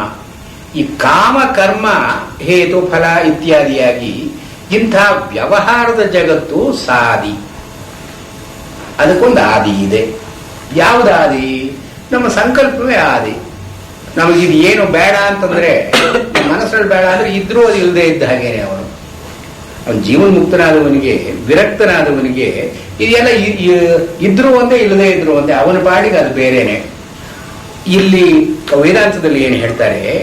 ಹೀಗೆ ಈ ಪ್ರಪಂಚ ಅಂತ ಅನ್ನೋದು ಸುಳ್ಳು ಅಂತಲ್ಲ. ಪ್ರಪಂಚ ಸರ್ವಂ ಖಲ್ವಿದಂ ಬ್ರಹ್ಮ ಅಂತ ಆದಮೇಲೆ ಪ್ರಪಂಚ ಸುಳ್ಳು ಅಂತ ಆಗೋದೇ ಇಲ್ಲ. ಆದರೆ ಈ ಪ್ರಪಂಚ ನಮಗೆ ಕಾಣೋ ಹಾಗೆ ಅಪೇಕ್ಷವಾಗಿ ನಾವು ಬೇಕಾದ ಹಾಗೆ ಕಾಮಕ್ಕೆ ಕರ್ಮಕ್ಕೆ ಒಳಪಟ್ಟು ನಡೆಯುತ್ತಲ್ಲ ವ್ಯವಹಾರ, ಇದು ಸಾದಿ. ಯಾವ್ಯಾವುದು ಸಾದಿಯಾಗಿದೆಯೋ ಅದು ಶಾಂತ. ಅಂದ್ರೆ ಯಾವ್ಯಾವುದಕ್ಕೆ ಮೊದಲು ಅಂತಿದೆಯೋ ಅದಕ್ಕೆ ಕಡೆಯೂ ಇದೆ. ಈಗ ಯಾವುದಕ್ಕೆ ಆದಿ ಇಲ್ಲವೋ ಅದಕ್ಕೆ ಕಡೆಯೂ ಇಲ್ಲ. ಯಾವುದು ಅನಾದಿಯೋ ಅದು ಅನಂತ, ಯಾವುದು ಸಾದಿಯೋ ಅದು ಶಾಂತ. ಆದಿ ಇರೋದು ಹೋಗಲೇಬೇಕು, ಆದಿ ಇಲ್ಲದೆ ಇರೋದು ಹೋಗೋದೇ ಇಲ್ಲ. ಈ ಆದಿ ಅಂತ ಎರಡೂ ಕೂಡ ಈ ಜಗತ್ತಿನಲ್ಲಿ ಇಲ್ಲ. ಅದು ನಮ್ಮ ಮನಸ್ಸಿನಿಂದ ನಾವು ವಸ್ತುಗಳ ಮೇಲೆ ಅಧ್ಯಾರೋಪ ಮಾಡತಕ್ಕದ್ದು. ಇದು ವೇದಾಂತದ ದೃಷ್ಟಿ. ಈ ವ್ಯಾವಹಾರಿಕ ಪ್ರಪಂಚದಲ್ಲಿ ಇದು ನನ್ನದು ಅಂತಲಾಗಲಿ, ಈ ವಸ್ತುವಿಗೂ ನನಗೂ ಸಂಬಂಧ ಇದೆ ಅಂತಲಾಗಲಿ ಅಂದುಕೊಂಡ್ರೆ ಅದು ಅವಿದ್ಯಾ. ವಿದ್ಯಾ ಅಂದ್ರೆ ವಸ್ತುವಿನ ಪರಮಾರ್ಥ ಸ್ಥಿತಿಯನ್ನು ತಿಳ್ಕೊಳ್ಳೋದು ವಿದ್ಯಾ. ಅವಿದ್ಯಾ ಅಂದ್ರೆ ವಸ್ತುವಿನ ಪರಮಾರ್ಥ ಸ್ಥಿತಿಯನ್ನು ತಿಳ್ಕೊಳ್ಳದೆ ನನಗೆ ಬೇಕಾದ ವಸ್ತು ಅಂತ ನಾನು ಅಂದುಕೊಂಡ್ರೆ ಅದು ಅವಿದ್ಯ. ಆದ್ರಿಂದಲೇ ಆಚಾರ್ಯರು ಅಧ್ಯಾಸ ಅಂತ ಮೊದಲಲ್ಲಿ ಯುಷ್ಮದಸ್ಮತ್ ಪ್ರತ್ಯಯ ಗೋಚರಯೋ ವಿಷಯ ವಿಷಯಿನೋ ತಮ ಪ್ರಕಾಶವದ್ ವಿರುದ್ಧ ಸ್ವಭಾವಯೋ ಇತರೇತರ ಭಾವ ಅನುಪಪತ್ತೌ ಸತ್ಯ ಇತ್ಯಾದಿಯಾಗಿ ಹೇಳ್ತಾರೆ. ಅಂದ್ರೆ ಏನು, ಈ ಪಾರಮಾರ್ಥಿಕವಾದ ಜಗತ್ತನ್ನು ಕಾಣದೆ ನಾನು ಇದು ಅಂತ ವಿಭಾಗ ಮಾಡಿ ನಾವು ಹೊರಡ್ತೀವಲ್ಲ, ಇದು ಅವಿದ್ಯ. ಈ ಅವಿದ್ಯ ಅಂತ ಅನ್ನೋದಕ್ಕೆ ಒಂದು ಅಂತ ಇದೆ. ಯಾಕೆಂದ್ರೆ ಈ ಅವಿದ್ಯಾಗೆ ಸಾಧಿಯಾದ್ದರಿಂದ ಇದು ಒಂದು ಅಂತ ಅಂತ ಇರಲೇಬೇಕು ಅದಕ್ಕೆ. ಆದರೆ ಜಗತ್ತಿನಲ್ಲಿ ವ್ಯವಹಾರ ಪ್ರಪಂಚವು ಪರಮಾರ್ಥ ಪ್ರಪಂಚದ ಜೊತೆಗೇ ಇದೆಯಲ್ಲ. ಅಂದ್ರೆ ಈ ದೃಷ್ಟಿಯಿಂದ ಮನುಷ್ಯ ಯಾವಾಗ ಇದ್ದಾನೆಯೋ ಆ ಕಾಲದಿಂದಲೂ ಕೂಡ ಈ ಅವಿದ್ಯಾ ಅಂತನ್ನೋದು ಅನಾದಿಯಾಗಿ ಇದೆ, ಜಗತ್ತಿನ ಜೊತೆ ಸೇರಿಕೊಂಡೇ ಬಂದಿದೆ. ಆದ್ರಿಂದ ಅನಾದಿಹಿ, ಅವಿದ್ಯಾ ಅಥವಾ ಮಾಯಾ ಅಂತ ಅನ್ನೋದನ್ನ ಅನಾದಿಹಿ, ಅದು ಅನಾದಿ. ಆದರೆ ಈ ಅವಿದ್ಯಾ ಅಂತ ಅನ್ನೋ ಒಂದು ಭಾವ, ಅದಕ್ಕೆ ವ್ಯವಹಾರದಲ್ಲಿ ಒಂದು ಆದಿ ಅಂತ ಒಂದು ಉಂಟು. ಜ್ಞಾನ ಬಂದ್ರೆ ಅದು ಹೋಗ್ಬೇಕಲ್ಲ. ಕತ್ತಲೆಯಲ್ಲಿ ಒಂದು ವಸ್ತುವನ್ನ ಬೇರೆ ವಸ್ತುವನ್ನ ತಿಳ್ಕೊಳ್ತೀವಿ. ದೀಪ ಒಂದ ಮೇಲೆ ಆ ವಸ್ತುವಿನ ಒಂದು ಭ್ರಾಂತಿ ಹೋಗ್ಬೇಕಲ್ಲ, ವಿಪರ್ಯಾಸ ಹೋಗ್ಬೇಕಲ್ಲ. ಹಾಗೆ ಅವಿದ್ಯೆಯು ಹೋಗುತ್ತೆ. ಅವಿದ್ಯೆ ಹೋದರೆ ಅದನ್ನು ನಾವು ಜ್ಞಾನ ಮುಕ್ತಿ ಇತ್ಯಾದಿಯಾಗಿ ಏನೋ ಹೇಳ್ಕೊಡ್ತೀವಿ. ಇದು ವೇದಾಂತಿಗಳ ಪೊಸಿಷನ್. ಹೀಗೆ ತಸ್ಮಾತ್ ನ ಜಾಯತೆ ಚಿತ್ತಂ ಚಿತ್ತ ದೃಶ್ಯಂ ನ ಜಾಯತೆ. ಈ ತಸ್ಮಾತ್ ನ ಜಾಯತೆ ಚಿತ್ತಂ, ಇದು ವಿಜ್ಞಾನವಾದಿಗಳ ಮತ. ಈ ಚಿತ್ತ ಅಂತನ್ನೋದು ಹುಟ್ಟತಕ್ಕಂಥದ್ದಲ್ಲ, ಭಾವ ಅಲ್ಲ. ವಾಸ್ತವವಾಗಿರೋದು ಇಲ್ಲದೇ ಇರೋ ಹಾಗೆ ಕಾಣುತ್ತೆ, ಇಲ್ಲದೇ ಇರೋದನ್ನು ಇದ್ದ ಹಾಗೆ ತೋರಿಸುತ್ತೆ. ಅದು ಚಿತ್ತವನ್ನು ಬಿಟ್ಟು ಇನ್ನೇನೂ ಇಲ್ಲ. ಚಿತ್ತ ಈ ವಸ್ತುವಿನಲ್ಲಿ ಹುಟ್ಟಿತು ಅಂತ ಅನ್ನೋ ಹಾಗಿಲ್ಲ. ಚಿತ್ತ ಎಲ್ಲಾ ಕಾಲದಲ್ಲಿಯೂ ಕೂಡ ಪರಿಶುದ್ಧವಾಗಿಯೇ ಇರುತ್ತೆ. ಅದರಲ್ಲಿ ಇವಾಗ ಸಮುದ್ರದಲ್ಲಿ ಅಲೆಗಳಿದ್ದ ಹಾಗೆ, ಸಮುದ್ರ ಅಂತ ಇದೆ, ಅಲೆಗಳೂ ನೀರೇ, ಸಮುದ್ರವೂ ನೀರೇ. ಈ ಅಲೆಗಳು ಸಮುದ್ರದಿಂದ ಪ್ರತ್ಯೇಕವಾಗಿ ಕಾಣುತ್ತೆ ಅಷ್ಟೇ. ಆ ಕಂಡುಕೊಂಡ್ರು ಕೂಡ ನೀರಿನ ಗುಣ ಏನು ಹೋಗಿಲ್ಲ. ಆದ್ರಿಂದ ನಾವು ಈ ಜಗತ್ತಿನಲ್ಲಿ ಏನೇನು ನೋಡಿದ್ರು ಕೂಡ ಚಿತ್ತವೇ ಅದು. ಚಿತ್ತಂ ನ ಜಾಯತೆ. ಇದಕ್ಕೆ ಇವರು ವೇದಾಂತದ ಒಪ್ಪಿಗೆ ಇದೆ. ಚಿತ್ತಂ ನ ಜಾಯತೆ, ಚಿತ್ತ ಹೊರಗಿನ ವಸ್ತುವಾಗಿ ಹುಟ್ಟಿಕೊಳ್ಳೋಲ್ಲ. ಅದರ ಮುಂದಿಂದು ಚಿತ್ತ ದೃಶ್ಯಂ ನ ಜಾಯತೆ. ಈ ಚಿತ್ತಕ್ಕೆ ಯಾವುದು ಆಲಂಬನೆಯಾಗಿದೆಯೋ ಇದು ಇಲ್ಲಿ ಹುಟ್ಟೋಲ್ಲ ಅಂತಂದ್ರೆ ಇಲ್ಲವೇ ಇಲ್ಲ ಅಂತ ಅನ್ನೋ ಅರ್ಥದಲ್ಲಿ ವಿಜ್ಞಾನವಾದಿಗಳು ಹೇಳ್ತಾರೆ. ವೇದಾಂತಿಗಳು ಈ ಚಿತ್ತ ದೃಶ್ಯಂ ನ ಜಾಯ, ನಾವು ನೋಡಿದಾಗ ಹೊರಗಡೆ ವಸ್ತು ಹುಟ್ಟಲಿಲ್ಲ, ಹೊರಗಡೆ ವಸ್ತು ಇದೆ, ಹಿಂದಿನಿಂದ ಇದೆ, ನಾವು ಅದನ್ನು ನೋಡ್ತಾ ಇದ್ದೀವಿ ಅಷ್ಟೇ, ಅದು ನ ಜಾಯತೆ. ತಸ್ಯ ಪಶ್ಯಂತಿ ಯೇ ಜಾತಿಂ ಖೇವೈ ಪಶ್ಯಂತಿ ತೇ ಪದಂ. ಹಕ್ಕಿ ಆಕಾಶದಲ್ಲಿ ಹಾರು ಹೋಯಿತು. ಹಾರು ಹೋಗುವಾಗ ಒಂದು ದಾರಿ ಇದೆ, ಆ ದಾರಿ ಇಲ್ಲದೆ ಹಾರು ಹೋಗುತ್ತೆ. ಅದು ಅದಕ್ಕೊಂದು ಪ್ರೊಜೆಕ್ಟೈಲ್ ಇದೆ. ಅದು ನಮಗ್ ಕಾಣಿಸದೇ ಇರಬಹುದು. ನಮಗ್ ಕಾಣಿಸದೇ ಇದ್ರೆ ಹಕ್ಕಿಗೆ ದಾರಿ ಇಲ್ಲ ಅಂತಲ್ಲ, ಇದು ವಾಸ್ತವವಾಗಿ ವಸ್ತು ಅಂತ ಇದೆ, ನಮಗೆ ತೋರೋದು ಬೇರೆ ರೀತಿಯಾಗಿರಬಹುದು. ಅದರಿಂದ ಇಲ್ಲಿ ವಿಜ್ಞಾನವಾದಿಗಳ ಪರವಾಗಿ ಒಂದು ವ್ಯಾಖ್ಯಾನ ಮಾಡ್ತಾರೆ. ಅಂದ್ರೆ ಏನು, ಹಕ್ಕಿ ಹಾರು ಹೋದಾಗೆ ಹೆಜ್ಜೆ ಗುರುತು ಎಲ್ಲಿದೆ? ಅದಕ್ಕೆ ನಾವು ನೆಲದ ಮೇಲೆ ಹೋದ್ರೆ ಹೆಜ್ಜೆ ಗುರುತು ಇರಬಹುದು, ಹಕ್ಕಿ ಹಾರುವಾಗ ಹೆಜ್ಜೆ ಗುರುತು ಎಲ್ಲಿರುತ್ತೆ? ಈಗ ನಾವು ಏನೋ ಒಂದು ವಸ್ತುವನ್ನು ನೋಡಿದ್ವು ಅಂತಂದ್ರೆ ನಾವು ನೋಡೋ ಹಾಗೆ ಕಂಡಿದ್ದು ಇವೆಲ್ಲವೂ ಸುಳ್ಳು ಅಂತನೋದು ವಿಜ್ಞಾನವಾದಿಗಳು ಹೇಳ್ತಾರೆ. ಇದು ನೋಡೋದು ಸಾಧ್ಯ ಇಲ್ಲ. ಇದು ವಸ್ತು ಹೇಗಿದೆ ಅಂತ ನೋಡೋದು ನಮಗೆ, ಯಾಕೆ ಅಂದ್ರೆ ವಸ್ತು ನಮ್ಮ ಚಿತ್ತದಿಂದ ಉಂಟಾದಲ್ಲ. ಇದು ತಸ್ಯ ಪಶ್ಯಂತಿ ಯೇ ಜಾತಿಂ ಖೇವೈ ಪಶ್ಯಂತಿ ತೇ ಪದಂ. ಇಲ್ಲಿ ವಿಜ್ಞಾನವಾದಿಗಳು ವೇದಾಂತಿಗಳು ಒಂದು ಪಾಯಿಂಟ್ ಏನು ಒಪ್ಪಿಕೊಡ್ತಾರೆ, ಈ ಗ್ರಾಹ್ಯಗ್ರಾಹಕ ಭಾವ ಅಂತ ಎಲ್ಲಿದೆಯೋ ಅಲ್ಲಿ ಅವಿದ್ಯೆ ಅಂತ ಮೊದಲಾಗುತ್ತೆ. ಇವಾಗ ನಮ್ಮ ವೇದಾಂತದಲ್ಲಿ ಎಲ್ಲರಿಗೂ ಒಂದು ದೊಡ್ಡ ಪ್ರಾಬ್ಲಮ್, ಈ ಅವಿದ್ಯೆ ಅವಿದ್ಯೆ ಅಂತ ಹೇಳ್ತಾರೆ, ಎಲ್ಲ ಜಗತ್ತಿಗೆ ಬಂಧ ಅಂತ ಹೇಳ್ತಾರೆ. ಯಾವಾಗಿಂದ ಶುರುವಾಯಿತು? ಇವಾಗ ಈಶ್ವರ ಅಂತ ನಾವು ಒಪ್ಪಿಕೊಂಡು, ಇದು ವಿಶಿಷ್ಟಾದ್ವೈತದಲ್ಲಿ ಇದನ್ನು ಚರ್ಚೆ ಮಾಡಿದ್ದಾರೆ. ಇವಾಗ ಜಗತ್ತಿನಲ್ಲಿ ಒಳ್ಳೆಯವರಿದ್ದಾರೆ, ಕೆಟ್ಟವರಿದ್ದಾರೆ. ಮಧ್ವಾಚಾರ್ಯರಂತೂ ಸಾತ್ವಿಕ, ರಾಜಸ, ತಾಮಸ ಅಂತ 3 ವಿಭಾಗ ಮಾಡಿದ್ದಾರೆ. ಎಲ್ಲ ಜೀವಿಗಳು ಒಂದೇ ರೀತಿಯಾಗಿ ಇಲ್ಲ, ಜೀವಗಳಲ್ಲಿ ಭೇದ ಅಂತಿದೆ, ತಾರತಮ್ಯ ಇದ್ದದ್ದೇ, ಅದು ವ್ಯವಹಾರ ಸಿದ್ಧವಾಗಿ ತಾರತಮ್ಯ ಅಂತ ಇದೆ.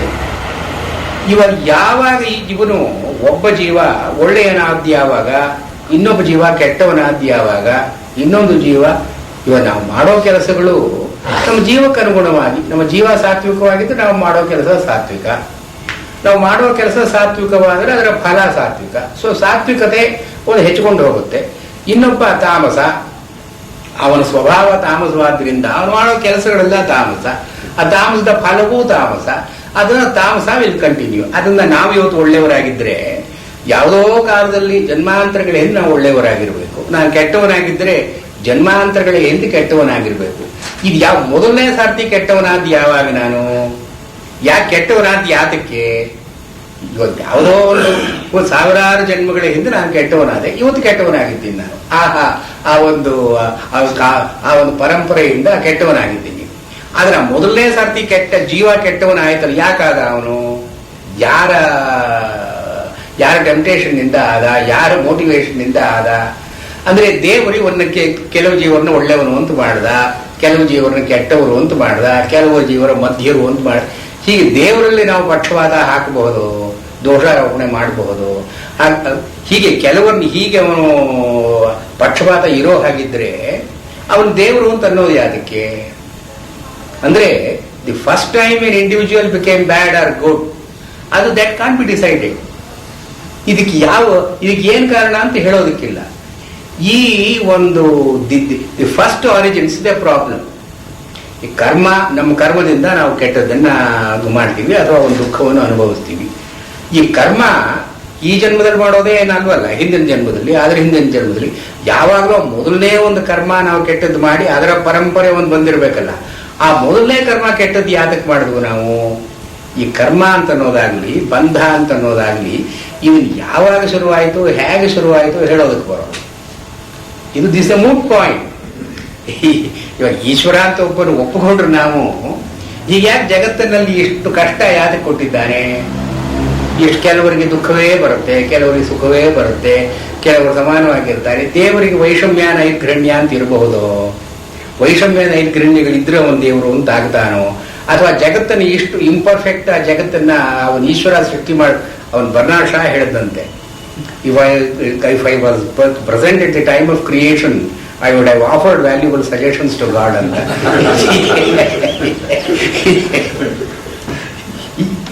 ಈಗಿಷ್ಟು ಇಂಪರ್ಫೆಕ್ಟ್ ವರ್ಲ್ಡ್ ನಾವು ಜಗತ್ತನ್ನ ಅವನು ಈಶ್ವರ ಸೃಷ್ಟಿ ಮಾಡಿದ್ರೆ ಅವನ ಪೂಜಾರ್ಹ ಅಂತ ಹೇಳೋದು ಹೇಗೆ ನಾವು? ಇವೆಲ್ಲ ಈ ಸಾಮಾನ್ಯ ಜನರಿಗೆ ಬರತಕ್ಕಂತಹದ್ದು ವೇದಾಂತದಲ್ಲಿ ಪರಿಹಾರ ಮಾಡಿದ್ದಾರೆ.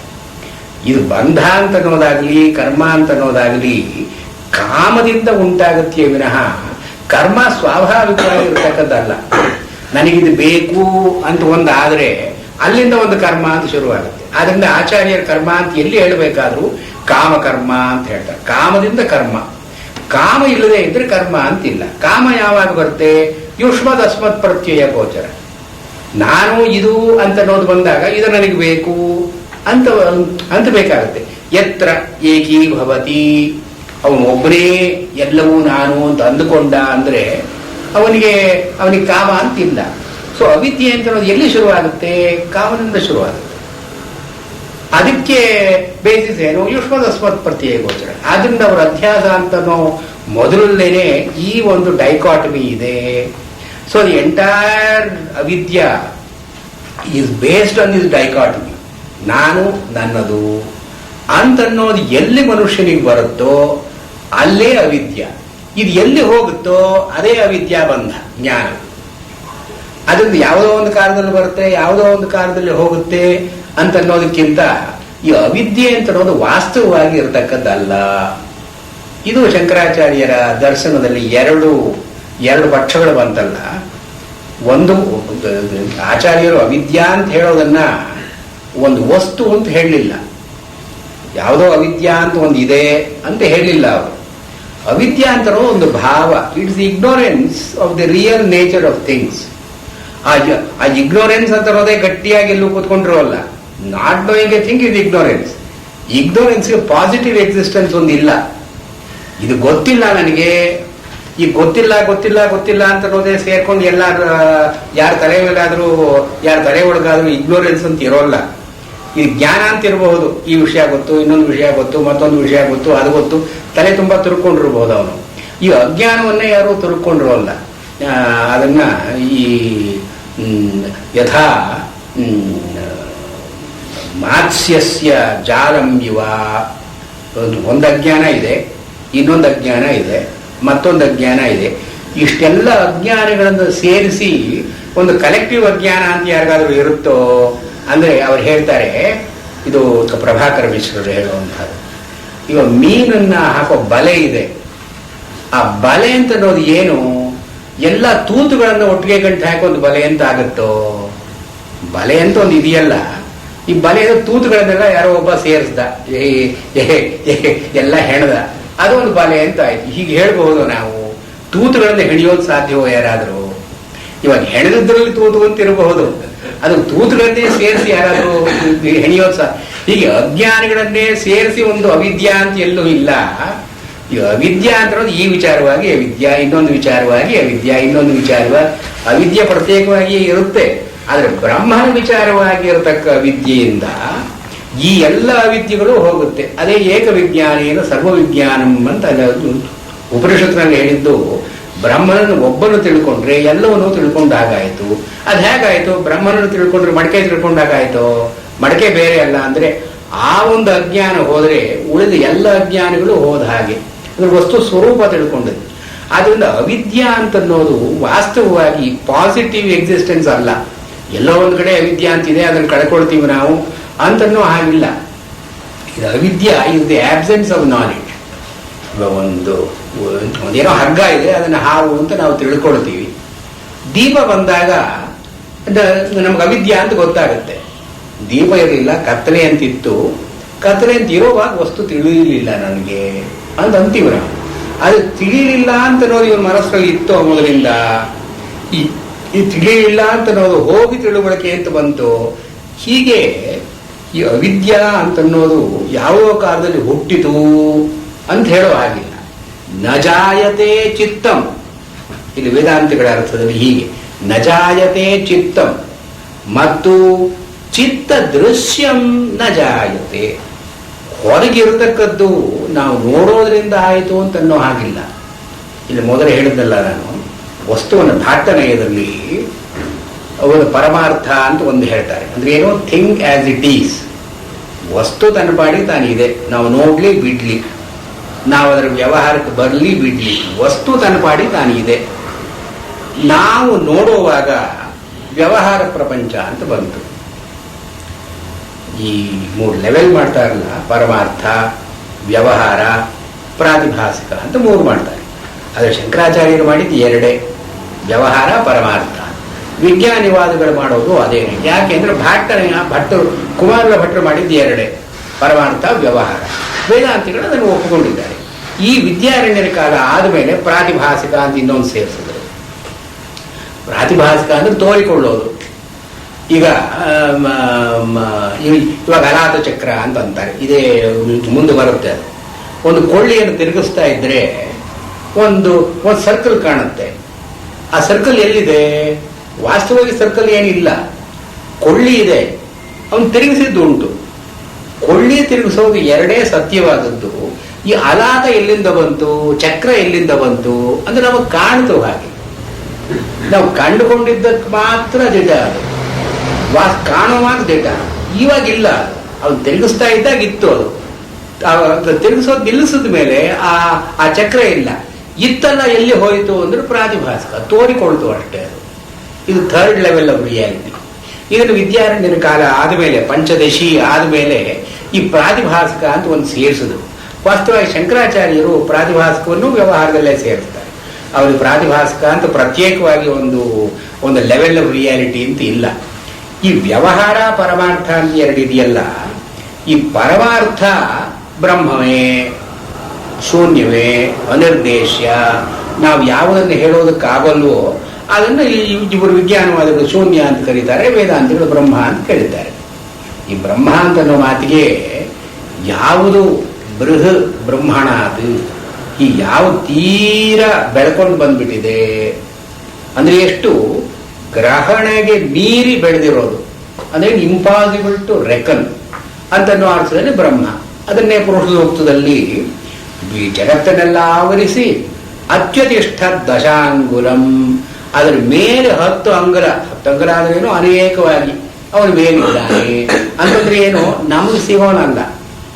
ಈ ಜಗತ್ತಲ್ಲಿ ಇರೋದೆಲ್ಲ ಒಂದು ಕ್ವಾರ್ಟರ್, ಉಳಿದದ್ದು 3 ಅದು ಉದಯಿತ್ ಪುರುಷ, ಅದು ಮೇಲ್ ಹೋಯ್ತು.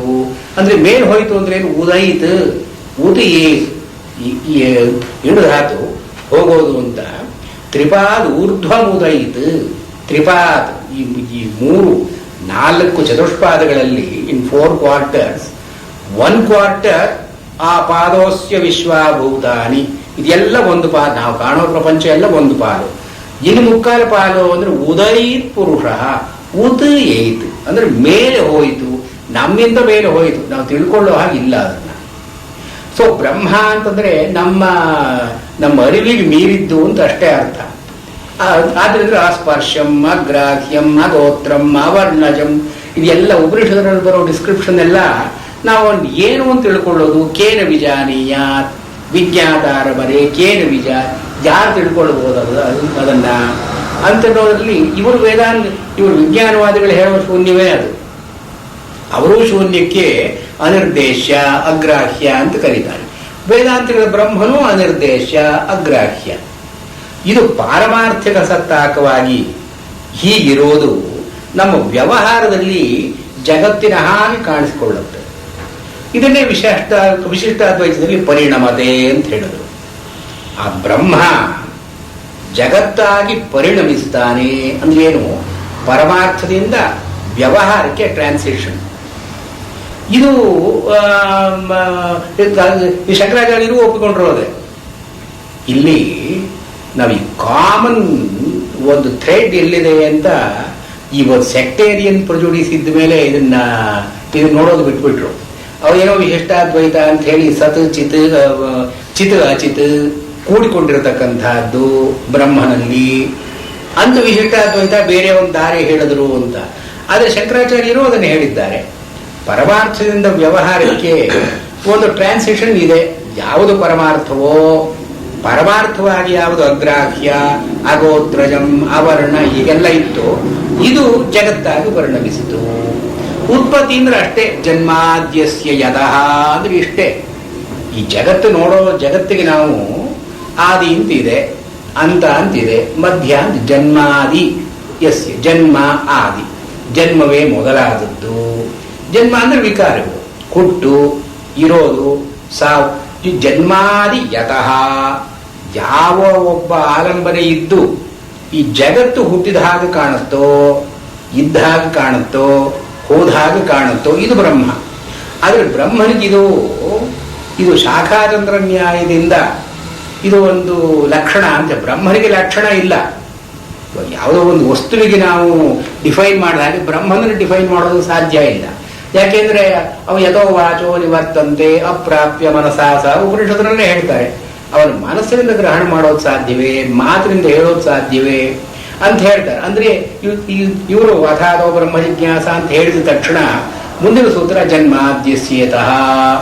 ಬ್ರಹ್ಮ ಅಂದ್ರೆ ಯಾರು ಅಂದ್ರೆ ಯಾರಿಂದ ಜಗತ್ತು ಇತ್ಯಾದಿಯಾಗಿ ಬಂದಿದೆಯೋ ಅಂದ್ರೆ ಏನು, ತೈತ್ರಿಯದಲ್ಲಿ ಹೇಳ್ತಾರಲ್ಲ, ಯಥೋ ವಾ ಇಮಾನಿ ಭೂತಾನಿ ಜಾಯಂತೆ ಯೇನ ಜಾತಾನಿ ಜೀವಂತಿ ಯತ್ ಪ್ರಯಂತ್ಯಭಿಸಂವಿಶಂತಿ ತದ್ವಿಜಿಜ್ಞಾಸಸ್ವ ತದ್ಬ್ರಹ್ಮೇತಿ.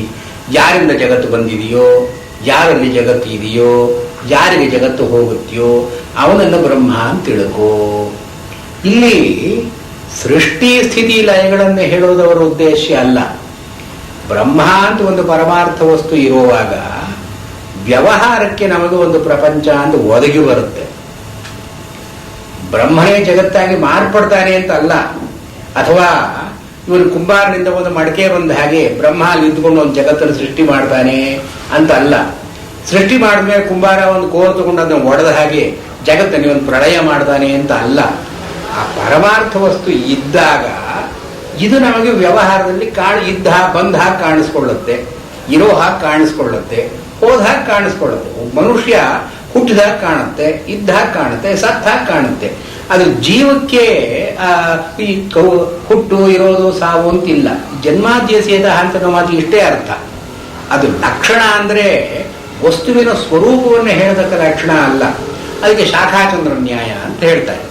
ಇವಾಗ ಚಂದ್ರನನ್ನು ತೋರಿಸ್ಬೇಕಾದ್ರೆ ಮಗುವಿಗೆ ಆ ಕೊಂಬೆ, ಆ ಮರ ನೋಡು ಅಂತಾರೆ, ಮರದ ಮೇಲಿರೋ ಕೊಂಬೆ ನೋಡು ಅಂತಾರೆ.